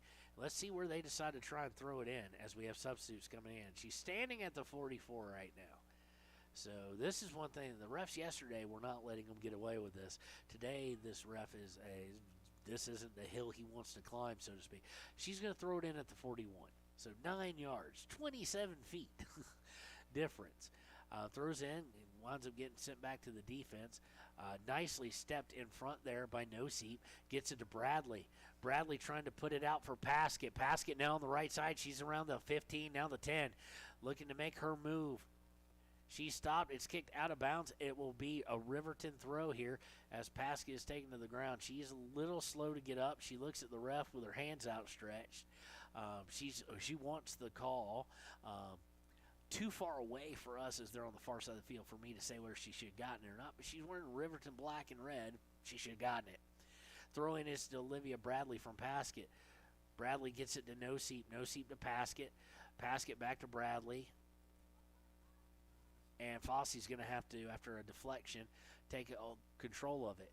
Paskett trying to go through a couple defenders, unable to do so, and it's sent back the other way with 10:35 to play. And now here we've got the speed problem. Morton trying to catch up with two. She puts it on goal and scored.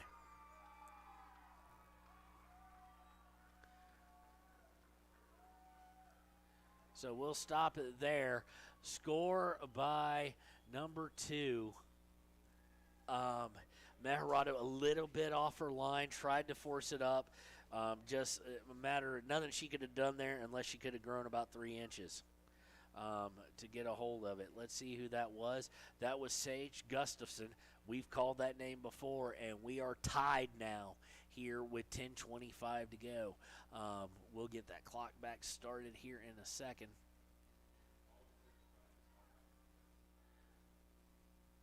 So now we're back on target with the time. And Riverton, some down heads there. They look a little shell-shocked. But we are tied at 1. Now it's time, I guess we'll go over the extra time procedures. Extra time in 4A in soccer in Wyoming is 2 10-minute. Oh, hold on here. Natrona trying to work its way up. And the ball's going to be kicked out of bounds. It will be a throw for them in the Riverton at the Riverton 20. Extra time is 2 10-minute periods with a 5-minute break between the second half and the first extra time period, and then 2-minute break between the oh, no, it's on the box now. Yarber trying to get rid of it, headed back in the box, and now they've got a shot. No, Mejarado, she tried to take it off. That was maybe a mistake by Natrona. She took it off her right side, just trying to do a one-touch, and there wasn't any pace, but Mejarado with a nice save. And now she gets the punt down, and Paskett's running underneath it, unable to keep it in bounds. So it'll be a throw around the 20-yard line of Natrona for the Phillies. But 2 minutes in between the 2 extra time periods. If they're tied after that in a bracket game, since we're in playoffs, it will go to penalty kicks. Leesburg in the game now, and she's got it up around the 10. She's kind of all alone. Now gets it over to Noseep. Noseep loses it to Bradley. It gets deflected out. Mathill trying to bring it up. She's at the 30. Goes to Leesburg. Leesburg looking for Bradley. Bradley thought there was going to be a run on it, and it winds up all the way back, deflected to Mathill. Mathill to Savannah Morton. Morton to Noseep. Noseep trying to get in the basket, and Noseep was taken down. She's saying it was just shoulder on shoulder, but they do draw the foul, so it will be a free kick at the 37.5-yard line. Savannah Morton's going to take it, set piece here, and with her ability, she's going to take it at 39. Oh, and Paskett was thinking she was going to go hard with it and go for a run, and she went short with it. But now sent back in by Engstrom. Engstrom to Maharado. Maharado going all the way down, and they're going to go over the inline. Maharado just a little bit too hard of a touch, and it's going to be a goal kick with 8:07 to play in regulation. Goal kick is going to wind up with almost a Gustafson, but stepping in front of it was Noseep. Mathill now fights through one player, gets it to Engstrom. Leesburg. And now it's put towards the box and picked up by the goalkeeper. Bradley and Paskett giving a run. This punt is going to be high and about 30 yards. Winds up with Noseep taken away, but Engstrom's going to step in front of it. Sends it looking for Maharado. Maharado tries to keep it from going out of bounds, unable to do so. Throw in here. Goes actually to Riverton, so Noseep gets a hold of it. And Paskett now looking to go downfield, and she's just, they're going to call that. And you could hear Cammie from up here go, come on. They had locked arms with her. In the NBA, that's now flagrant. That's a hook and a hold. So upcoming Savannah Morton. This time she's going to put it up, and it's not going to make it all the way through the defenders, but Noseep able to send it, and then a defender able to send it all the way forward. And, here comes Gustafson, and she's going to make a turn. She's going to have a shot, and this one's going to be on the ground, and Maharado able to dive for it, had a good read on it. Savannah Morton giving all chase she can. Gustafson and her may be really kind of about the same speed as far as quickness, but Gustafson's got a gait that's really wide. Now Cammie Paskett working its way down the right side, quickly countering. Defender has no choice for Natrona but to send it out of bounds.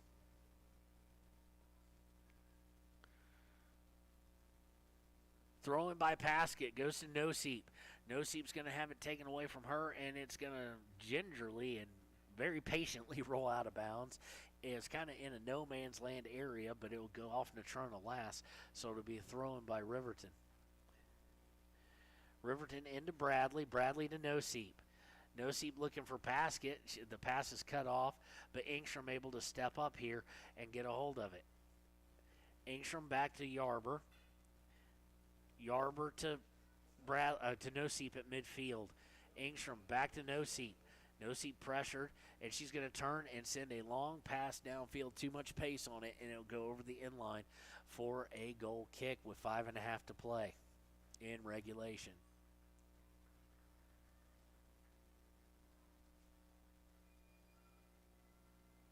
One all here. Goal kick coming. Goal kick is going to go to the far left side, and going to be taken by Natrona County. Natrona County at the 45 looking to get it to the middle field. Fossey able to step in front of the player, and it rolls to Yarber. Yarber to Maharado. Maharado to Noseep. Maharado now on the far right side. She's going to get it to Paskett. Paskett to Noseep. Noseep putting it on. Oh, just out of the reach of Jordan Anderson. Look very much like the goal she scored on. Just out of her reach, and it'll go over the inline for a goal kick. So Riverton with some opportunities here.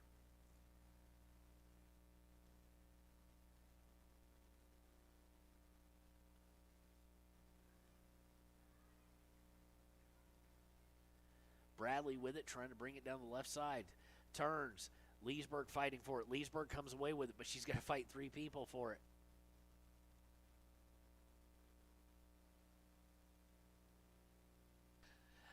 Going all the way back, and it winds up with Haley Engstrom. Engstrom to Maharado. Maharado, nice one-on-one move. She shakes another defender. She's looking for Paskett. She's got Paskett towards the box. Paskett trying to fight her way. Now Bradley getting involved. Now all sorts of stuff. Olivia Bradley with it. She's put down. Nothing called, and everybody wanted it, and it sent all the way back. I think you're going to have to get a gift with most officials. Not to say that didn't happen yesterday late in the game, but with different officials, hopefully it's going to have to be a little more than that. So Natrona now with it midfield. Rubbed off of it by Fossey. Engstrom to Paskett. Paskett to Meharado. Looking to get back to Paskett. Does so on a nice pass. She puts it on goal. It was more of a pass than anything else. Jordan Anderson and Olivia Bradley both collapsing on it. Unable to get to it, though. So Savannah Morton now going to get a hold of it, and now it's going to be lofted, and Meharado way off her line. She's up around the 20-22 now, and she's going to send it downfield. She puts it right into Paskett. Paskett looking to get it over to Meharado, just not able to get enough of a touch on it, and taken away, coming back the other side. On the far side now, they're looking to cross it. Fossey able to step in front of the pass. Morton having to fight for it. And I'm sorry, no. Morton and the player, I think it was Gustafson. No, it's not Gustafson. It's number 1. Both kick the ball at the same time. Number 1 falls down because that's how strong Savannah Morton is, and they call a foul. Okay, now I'm going to change my mind about what they should have done in the box there. Number 1, going to put a nice touch on it, and they've got it. Oh! Point blank range. And Meharado with the save. Definitely saving the game at that point. And now Paskett running on it. Oh, almost had it. Long kick. And it was right at the line where the goalie had to get a hold of it.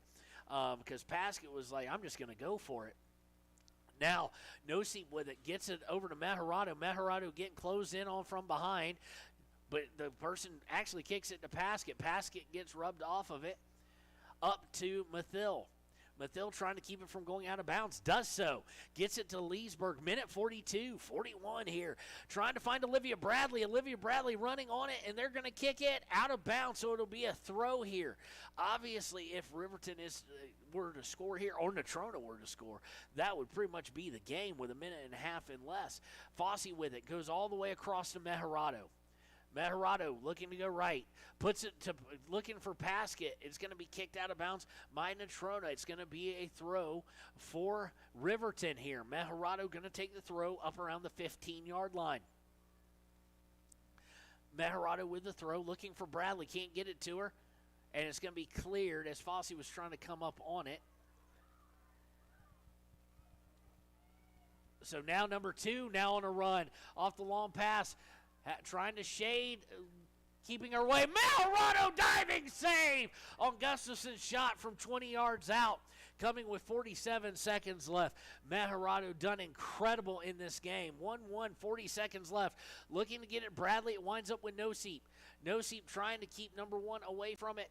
Unable to do so. Yarber able to step in front of it.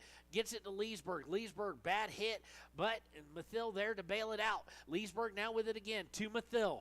Mathill looking for Bradley. Stepped in front of him, but Mathill's going to get it again.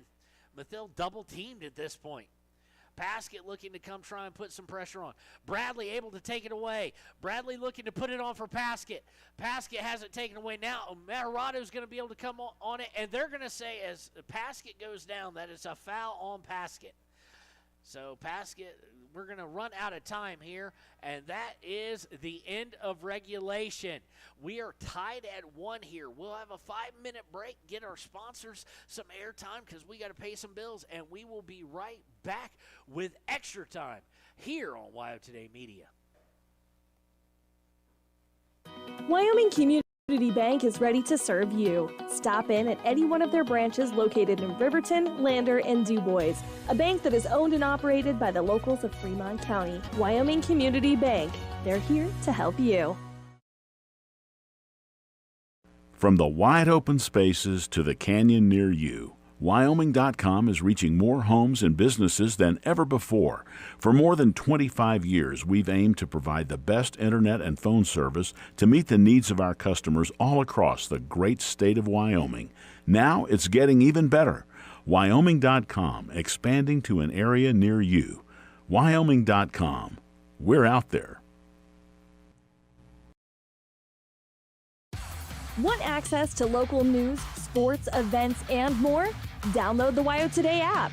Now available on all platforms. Stream your favorite radio station, submit something to buy, sell, or trade for deals on the dial, or view contests and special coupons.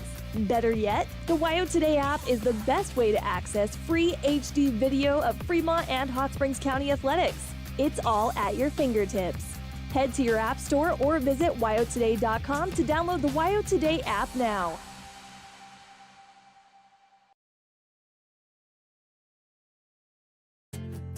From one corner of the state to the other, over 82% of Wyomingites wear their seatbelts. And to the 18% who don't, we say, let's buckle up for life, Wyoming.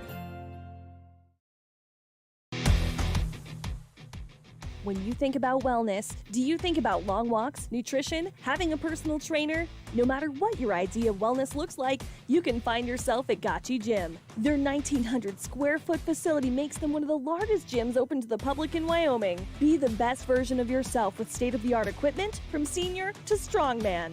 Take advantage of having a bistro on site as well as a certified NASM personal trainer. Take the first step in reaching your goals. Gotchi Gym. Gotchi Rehabilitation is always looking for new team members. See more at gotchi.org. The Stock Doc is proud to serve all of Fremont County and surrounding areas. They are dedicated to providing the highest level of veterinarian medicine along with friendly and compassionate service. They service all pets of shapes and sizes between dogs and cows and cats and horses. They treat your own, the Stock Doc.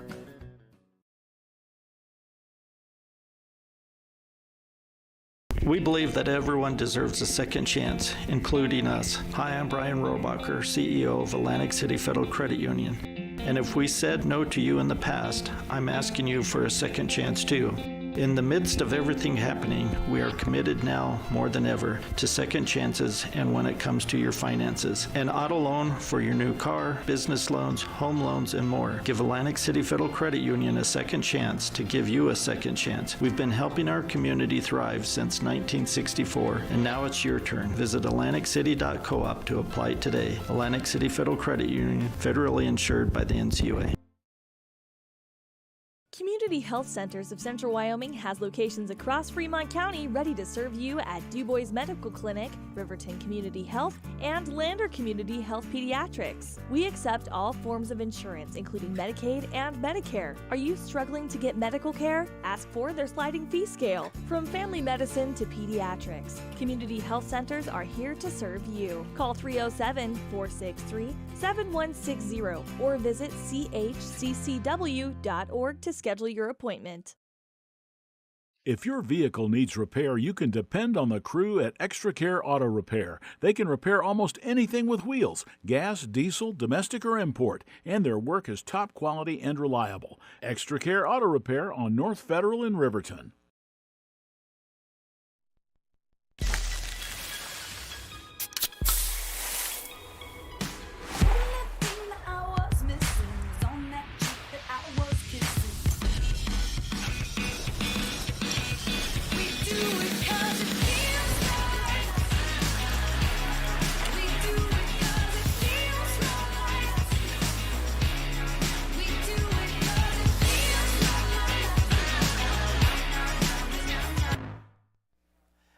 Welcome back, and here's what we've got going on. You see on the score thing, I've got half number 3.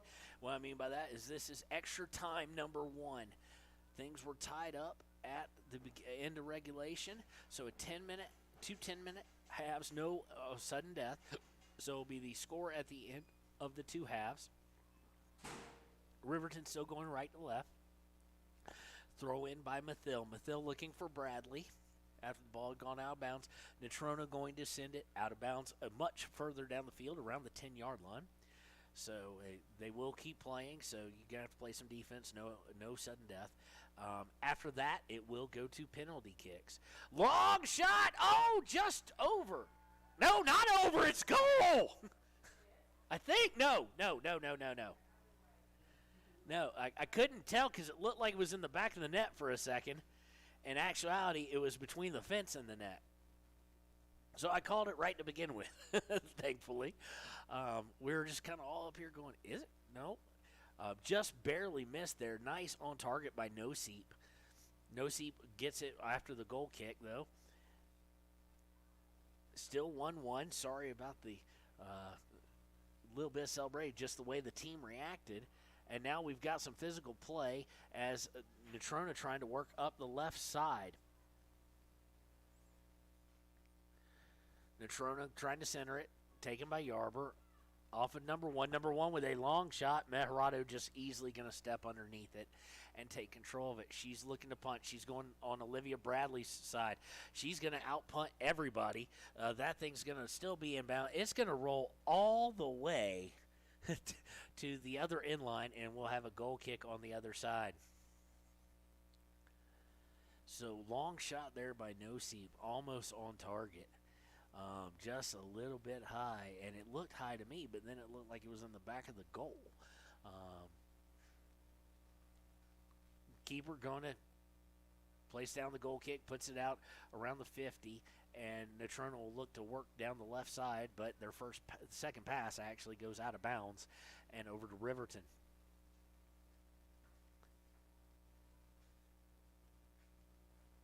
So, of course, these two teams wound up in overtime last time they played, ended in a tie. That's not going to happen today. Bradley with it, looking for No Seep. No Seep unable to get to it, but it is kicked out of bounds by Natrona, so it'll be a throw-in. Jordan Anderson going to take the throw. She's looking for Meharado, gets it right to Meharado. Nicely done. Meharado looking to shake her defender, gets it to No Seep. No Seep looking for a shot slash pass, I think a shot there, this time far right of the goal, and no good. So it'll lead to a goal kick here.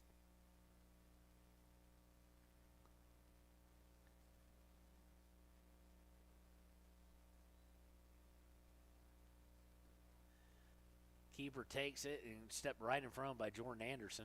Jordan Anderson got a knee on it, though, and went hard off over to the end line. So we'll just wash, rinse, and repeat here with that one. Goal kick number 2.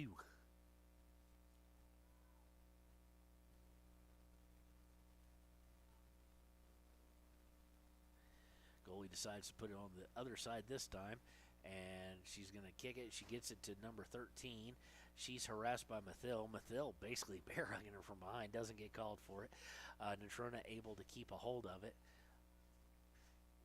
and looking to get it in the center. You know what they're looking for. They're looking for number 2. But well played and well positioned was Savannah Morton, able to clear that out, and it's going to go out of, no, it's not going to go out of bounds. Beautifully done by Natrona County there. And they'll look to do the same thing. And again, Savannah Morton's going to step in front of it as they try to go down the center. But now Natrona's starting to put a little more pressure on. Nice steal there by Fossey. Fossey trying to get it going the other direction. Going to stick it out there for Sealy Morton. Morton to Bradley. Bradley was looking to get it to Meharado. Bradley with it, and they're going to say she just got a little too physical. It's believable, at least, because she plays very physical, and it's going to be a free kick deep in their own territory for Natrona County.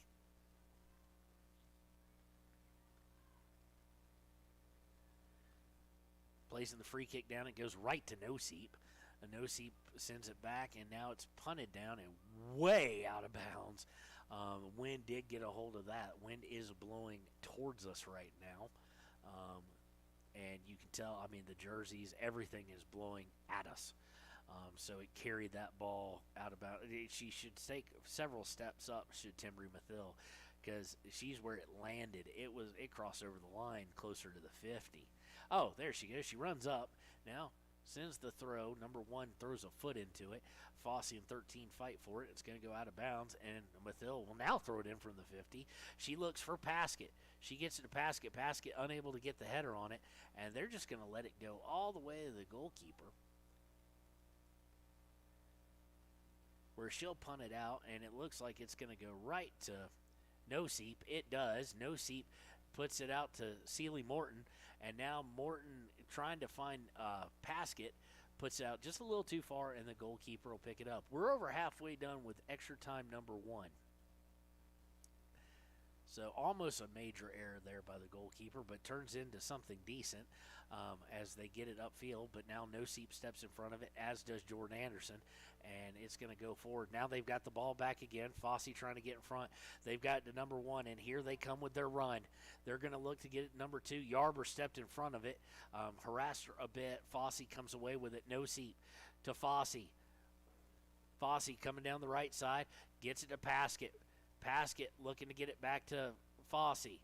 Doesn't do so, but No Seep able to clean it up a bit. Now Jordan Anderson. Oh, she was looking for No Seep there, or Meharado there, unable to get it to her. And here comes number 1, trying to go down the right side. She's looking for number 2. Morton doing a good job of giving her some space and forces her to pass. Yarber gets her to pass, but she's going to put it way out of bounds. Number 1 is on trying to send it back up. Gustafson, number 2, is the worry here. She has the 1 goal for Natrona. Of course, Jordan Anderson has the goal for Riverton. Had that thing within about 30 seconds of the start of the second half and held on to it until about 10 minutes to go. Off the throw, Natrona County trying to work some possession here. They're around midfield, and now they've got something working, but Savannah Morton is there to clean it up, and she's going to send it out of bounds, but not before it goes 25 yards upfield. So a little bit more of a breather as we go under 2 minutes and 40 seconds. 2 minutes and 40 seconds in this extra time period 1.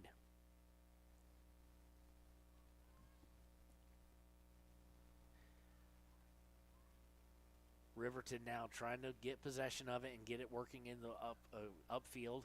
Unable to do so until No Seep able to put a touch on it, and they're not going to give the advantage. Could have been a 2-on-1, but it is a foul, so it'll be a free kick, and Morton will come up to take that. Morton going low with it, gets it to Paskett. Paskett looking for No Seep, and unfortunately doesn't put enough on the pass, and it leads to a counter strike by Natrona. Number 2, Fossey staying with her. Number 2, though, far side is going to have to look across. Nicely done by Riverton to take it away. Gets it to Sealy Morton. Morton able to chest it down and get it upfield and out of harm's way.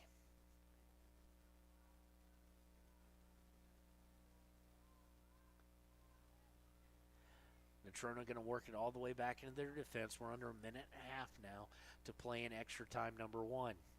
And Natrona going to make a bit of an error there. Lose control of it as they're passing around the defense, and it goes out of bounds. So now Paskett with it on the throw. She just put it a little bit too far in front of her, and it's going to be kicked out of bounds. They're going to say by Riverton. Riverton obviously disagrees, but both referees agreed, so we'll go with them. Both the side judge and the head official agree.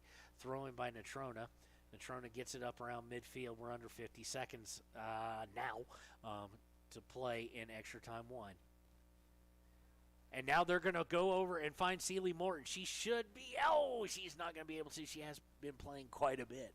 So on fresh legs, I think she's able to get that. It was a good idea by Riverton there, in that Sealy would have been able to basically go all the way by herself. And Natrona, who's been notoriously bad on throw-ins today, winds up hitting it out of bounds right off the throw. And now we've got Paskett, and she got shoved, and Paskett there shoved off ball. It looked like she was going to be able to turn around and be all by herself. Now she's going to come up off the goal kick, or off the goal, the kick by the goalie, I should say, not the goal kick. And Riverton trying to push things. Only 5 seconds left, though. 3 seconds, 2 seconds, 1 second, no seconds. So that is the end of extra time number 1. We'll change it to half number 4 and say this. Well, it is the 4th half they played, technically. I guess you could argue mathematically it's quarters now. But there'll be a 2-minute break here, and then we'll play another 10 minutes. And then we'll go. I know I'm changing the wrong thing, Anna. And then we'll go to penalty kicks. And that will be interesting if we get to that point. We'll be right back with the second extra time here on WYO Today. A proud sponsor of this broadcast is Bailey Enterprises. For over 50 years, Bailey has become the name you can trust. With Pit Stop Travel Centers, you can fuel up and stock up on trip snacks at locations all over Fremont County. You can also put your trust in Bailey Tire and Auto for service to keep handy for those times when your luck runs out on the road. Refresh at the Speedway Cafe with a dine-in meal or a round of carry-out with a variety of specials to keep you going. Go with Bailey.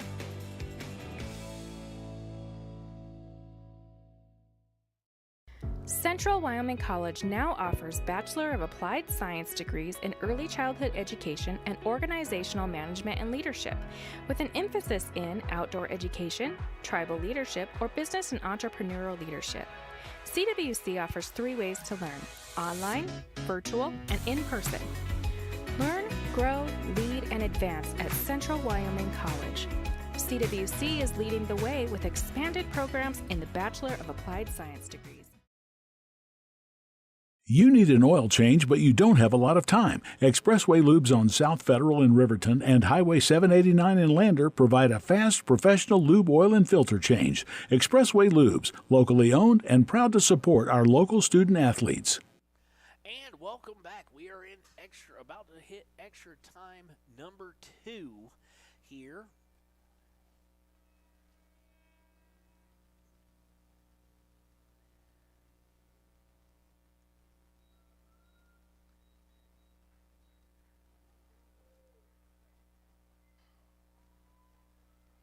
So extra time number 2, they will flip sides of the field. Riverton will be going left to right.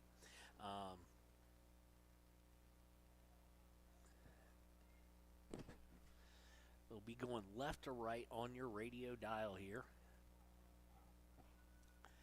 And if we wind up, unlike the tie at Riverton earlier in the season, here it will go to a penalty shootout if it is tied, and we are underway, and I am behind on the clock, so I'm going to set it for 9 minutes and click it on there.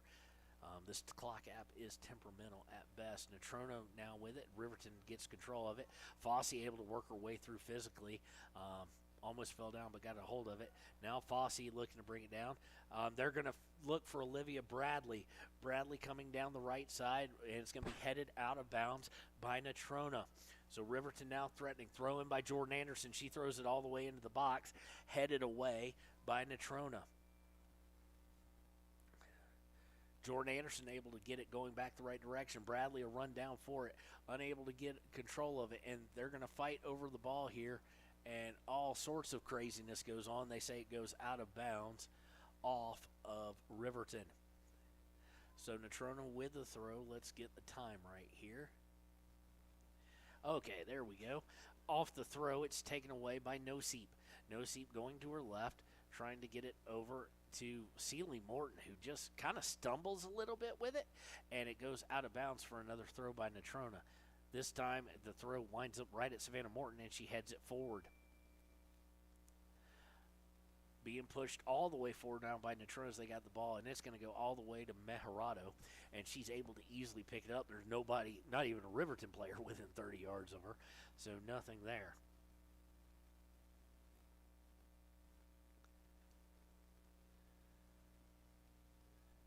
Riverton trying to work its way up the left side. It's going to go out of bounds and go over to Natrona here.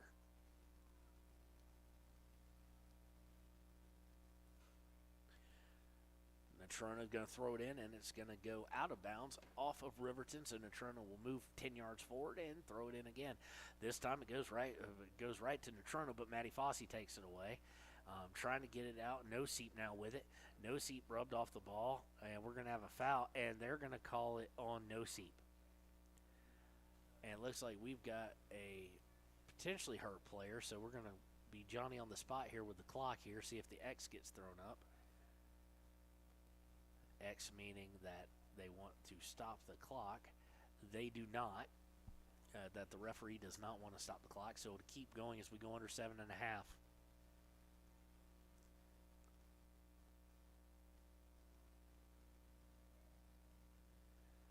Natrona now going to look to put it on goal. Fossey able to step in front of it. Now they're going to take a shot, and it's going to be wide left.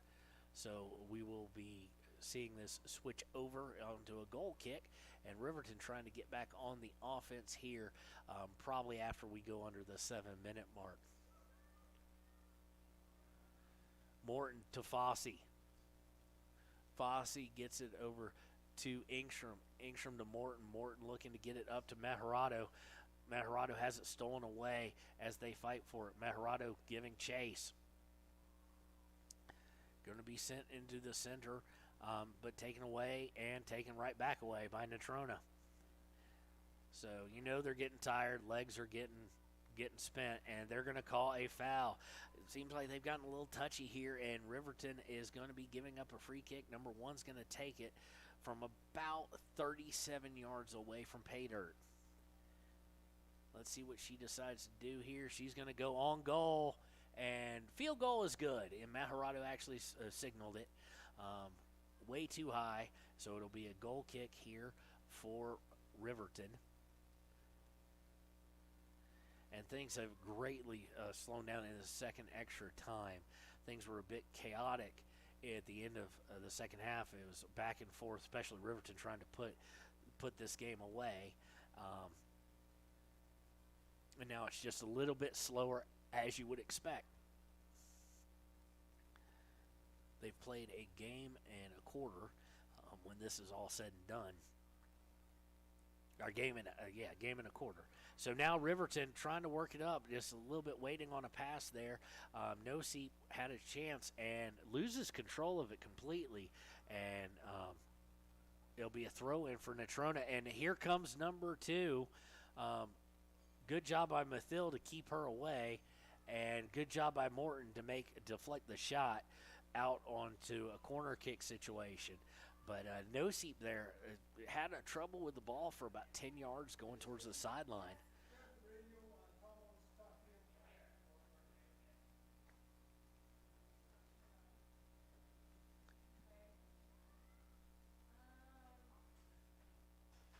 So it's going to be a corner kick at the 450 mark for Natrona, putting it towards the box, unable to get a hold of it.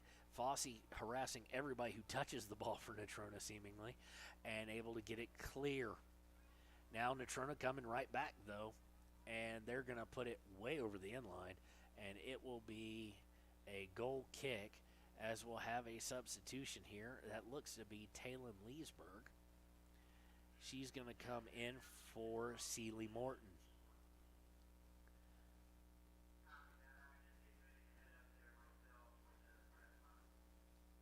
So goal kick is going to wind up in Natrona foot. Riverton able to get a foot on it defensively, and now they're looking to cross. Yarber cross. It's getting dangerous here, and now it's getting really dangerous. Majorado has no choice, and she comes out and grabs it. She had enough of what she saw. So looking to bring it up, Bradley with it now. Bradley at the 50, going to try and put it on the outside.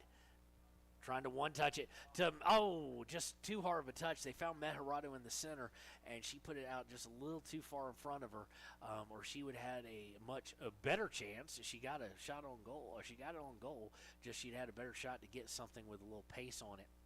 Ball's going to go out here. It's going to go over to Riverton as it kind of ping-ponged among players at the midfield. Leesburg off the throw-in turns and sends it up towards the 50. Taken away, though, and now they're looking to go down the right side, and this is going to go all the way down the end line. It's almost starting to feel like penalty kicks is a given.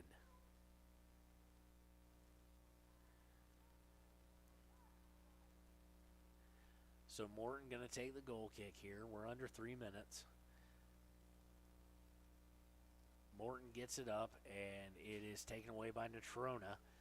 Natrona looking to avoid penalty kicks. Now they've got a shot on goal, but Majorado, again, just well-positioned, just had to put her hands up. Didn't even have to move. She knew exactly where that ball was going. On the punt, it's going to go out of bounds. Throw in for Natrona. Ingstrom trying to take it away, unable to do so. Fossey able to get it, though. Gets it to Bradley. Puts out for Fossey. I expect a centering pass here. Nope, they're trying to go down the right side.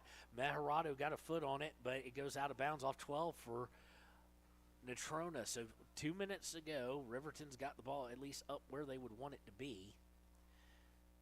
Inbound was to Nosey. Jordan tried to turn around and kick it, and kicked it right in the gut of Natrona. And now we've got things going in the box. And it's going to go out of bounds again. Natrona sitting outside the box, trying to get something going here, trying to put this game away. The throw in into the box, and nicely done shielding, keeping No Seep away from getting to that ball. Ingstrom takes it off the chest there, and they'll let it go. Bradley gets a hold of it. Bradley loses control of it, though, and now Natrona will come back the other way with a long kick, and number 2 is going to be running on it.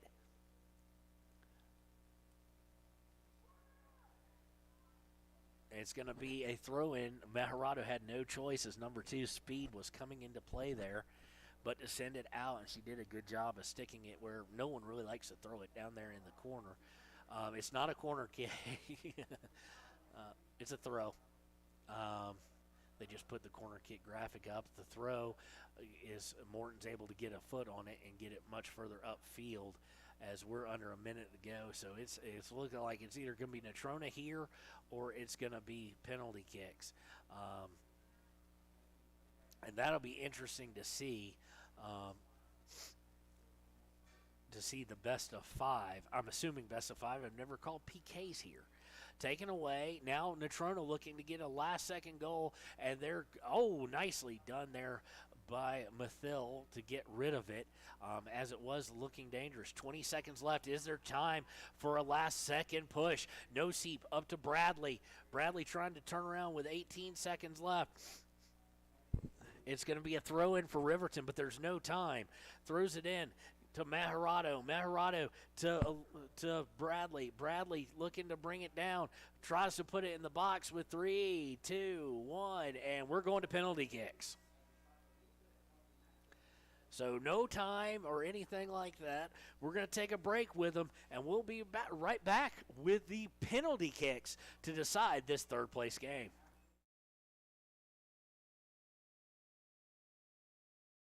When you purchase your car, do you know if you got the best payment possible? The answer is probably no. Oftentimes, your loan is packed with additional charges that can drive your monthly payment higher than it should be, costing you thousands of dollars more for your car. Hi, this is Patty, and here is your second chance to get the payment you deserve. Visit Atlantic City Federal Credit Union today for a courtesy loan review. We've helped our members save money by refinancing their vehicle with us.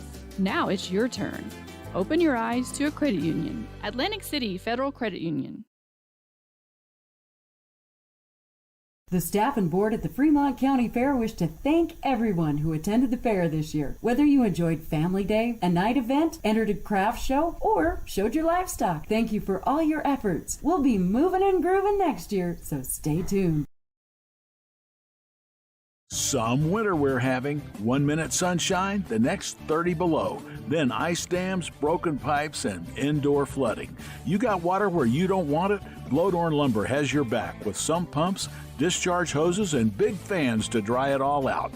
After you shut the water off, get dried out with help from the crew at Blowdorn Lumber in Riverton. They have what you need to get your life back to normal. And that's a good thing, because we have a lot of winter left to go. Blowdorn Lumber, 1202 North Federal in Riverton. A well-drawn-up game plan can be the difference between wins and losses. The same can be said about your mental health. Making a game plan to talk to your children can make a huge impact on them and help make them feel supported and listened to. The good news is, this winning game plan isn't hard to implement. All it takes is you starting the conversation and being ready to talk. If you need helpful resources and tools, you can visit FremontCountyPrevention.com. All right, welcome back to YO Today's coverage of Riverton soccer. Lady Wolverines and Natrona County couldn't decide things in 100 minutes of play as they're tied 1-1. Gustafson with the goal for Natrona, Jordan Anderson with the goal for Riverton, and so we are in half number 5. We're going to put it on the scoreboard here. It is a penalty kicks. It will be the best of 5. If tied after that, it will go to sudden death in the fact that they'll each take one. If one hits it, it's over. If 2 hit it, they keep going. If 2 miss it, we keep going. So let's see who we're going to have here first up. Of course, it's Mejarado in goal for Riverton, but the first kick is going to be taken. It looks to be maybe by Riverton, perhaps.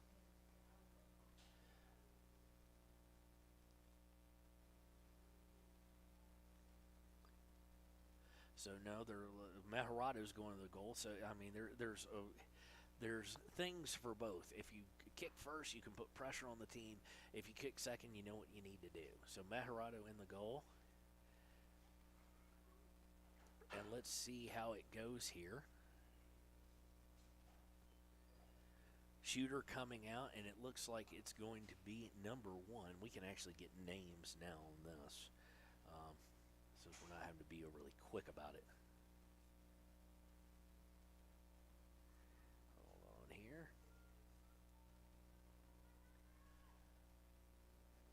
It looks like Kylan Campbell's going to take the first shot, but I can't be sure because I can't see hers. We will change the score, of course, with each one. So penalty kicks generally highly favor a goalkeeper. Highly favor the shooter. Excuse me. So Mejarado ready. Here's the kick. And it's too high off the crossbar. So a little bit of a break there on a stop. And we are going to see Cammie Paskett take the first one for Riverton. Riverton able to grab some control here if they can convert. And they are sending out their best goal scorer to do just that. It looks like it's going to be Paskett, Fossey, then Nosey, then Mejarado, and final, the anchor leg, if you will, Savannah Morton. So Paskett puts it down. First one to come here. Waiting on the whistle. Paskett takes it. Goal! Cammie Paskett converts on the penalty kick. And Riverton leads 2-1 now, if you will. Technically, it'll be a final score, I do believe, on penalty kicks. Whoever wins it will be up 2-1. But right now, we're just going to keep it on the screen for you so you can keep up. So Riverton able to convert the first penalty kick after it went off the crossbar for Natrona County.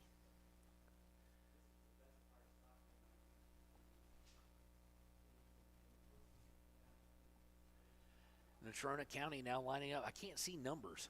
They're going to take their second one. Stopped by Mejarado. She gets the save. She saw they were going left or going to her right, and she did so. So now a chance to really put things in a bad spot. Nope, they're going to say, I'm guessing they're going to say she moved before the kick. So they're going to retake the kick here. And Riverton faithful completely not happy.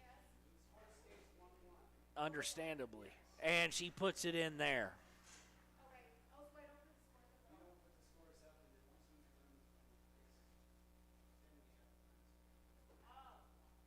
So able to convert there.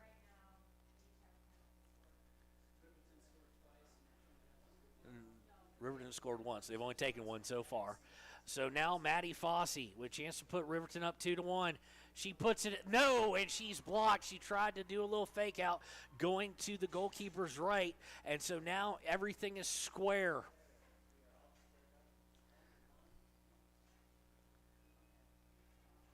So that looks to be, now I can see a number. I can see it's number 7 coming out. That is Chase Graham, the captain. She's going to take this one as we are in penalty kicks. We are tied at 1 apiece after 2 rounds. It's going to be put, and Mejarado with the stop. Mejarado stops it. That's their second stop. They said she moved a little early first time. This one, there's no way she did because it was basically they were trying to get her going right or to her left, and she was having none of it. Nicely done here. So now Maya Nosey coming on, looking to give Riverton a lead. They're actually shading her a little to the left. Nosey puts it on goal. Good! Like I said, we're only putting the score up here so you can keep up with where they're at as far as who's leading since we can't do video. So after 3 rounds, it is 2-1 in penalty kicks. So we're now going into round number 4. And this is where you start playing scenarios out in your head. If Metorado can get a stop here or they miss, if she's going to take it quick, and she completely just got him on that one. So it's going to be tied up again on PKs. Both teams have 2. She wasted no time in coming forward with that. And here comes Celia Metorado. Metorado looking to give Riverton the lead here. Metorado winds up, puts it on goal, good. So now here is the situation. We go into the 5th round of penalty kicks. There is no chance, at least in the 5, for Natrona County to win. They must get this. They not only must get this, but Savannah Morton must miss or get stopped, or Riverton will win. So it's in favor of Riverton at the moment, not to jinx it, but it can end all right here with a stop by Metorado. Kick is down, it's on its way, and it was easily in, completely had her going the other direction. So we are tied now. And Savannah Morton, and some people may be questioning why a defenseman will come on and take a kick like this. It's because Savannah Morton has the leg strength to put the goalie in the back of the net. Savannah Morton with a chance to win it. It's whistled in. Savannah Morton with the approach. Here's the kick, and it's good! And Riverton will win. Final score, 2-1, Savannah Morton. And she did something just genius by Savannah Morton. If it was her decision or coaches and her execution, one or the other, we end 2-1 here, and Savannah Morton took pace off that ball. If y'all could have seen it, everybody expecting, me included, for her to put everything she had into it, and she took about 50% off, and it just easily trickled by because the goalie was already on the ground. So great job by the penalty kickers. They hit 4 of their 5, and 4 of their 5, and they defeat Natrona 2-1 in penalty kicks. We will be right back with the Click It or Ticket postgame show after these messages on WYO Today Media.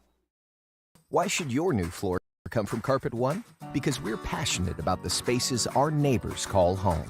We're part of your community, and we're also part of the world's largest cooperative of independently owned and operated flooring stores. So you can be sure you'll get great selection and outstanding value with every installation. Whether it's carpet, hardwood, tile, or luxury vinyl, our experts take the guesswork out of choosing the right floor. We're your local Carpet One Floor and Home, the one store for your perfect floor. Your car or truck is an investment. When it needs repairs, you need someone you can trust to do the job right. Take it to Gunners Automotive. They repair all makes and models of cars and trucks, from oil changes to brakes, tires, and more. Gunners Automotive, 856-2288. And welcome back to the Click It or Ticket postgame show.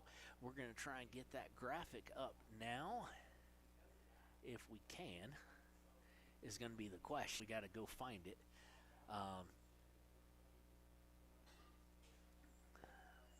Let's just find it here. There's postgame stuff, soccer postgame. We got to take the scoreboard though down, I do believe, is how he has it set up. So, okay, we're not going to fiddle with that any. Okay, there we go, actually.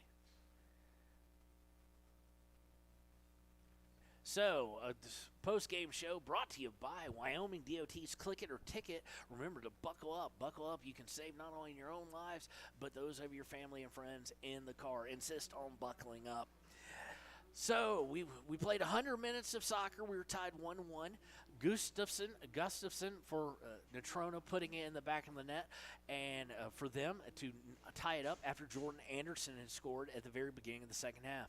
We then played a ton more soccer, 100 minutes in total, and we're still knotted at 1 apiece. We go to extra time, and Meharado able to get a save. Got two, really, but one was whistled that they had to re-kick, and then also had a miss on the first one, and that was the difference as Riverton able to put in 4 of their 5 shots, with Savannah Morton, the all-state level defenseman, able to end it on her leg, converting on the 5th round penalty kick. Of course, Paskett started it off with putting it in as well. So it's a great book in there for confidence when you've got someone with the legs of both of them and the instinctual ability to be able to give you, your anchor's taken care of, and putting pressure is taken care of. And of course, who can say anything more than that about them? But we are going to let's get to the player of the game. We are going to go kind of away from that with the Papa Murphy's player of the game, and the player of the game is none other than the sophomore 00 Ayana Meharado. She is our Papa Murphy's player of the game. Save after save after save, including in penalty kicks. She is one of the main contributing reasons that we were able to see Riverton come into penalty kicks and take it away and go home with a victory and a 3 seed, facing the loser at state of the Thunder Basin Cheyenne East Regional Championship game. That'll be at 2 o'clock today. So Ayana Meharado is our Papa Murphy's player of the game. And for our Gatorade player of the game, we're going to go with none other than the person who ended it in penalty kicks, Savannah Morton. Savannah Morton, and kind of a co-nod to Yarber as well. Not just for ending it in penalty kicks, but the center of the defense. That is what Natrona County, the Phillies came in, wanted to exploit, and Yarber and Savannah played extremely well. So congratulations to Ayana Meharado, our Papa Murphy's player of the game, and our Gatorade Thirst Quencher player of the game is, once again, Savannah Morton. I want to thank everybody for tuning in. We will be back down here in Rock Springs for state. We will have not only Riverton State from Rock Springs, Riverton girls, but we will have Lander Valley Tiger State from Green River. And I'm going to go rescue Sean now because he's getting his car towed, and it's going to stay down here, it looks like, for the week until we come back on Thursday. So for Kevin Shields and for everybody with the WYO Today family, we want to thank you and wish you a great Saturday, and we'll see you next time on WYO Today.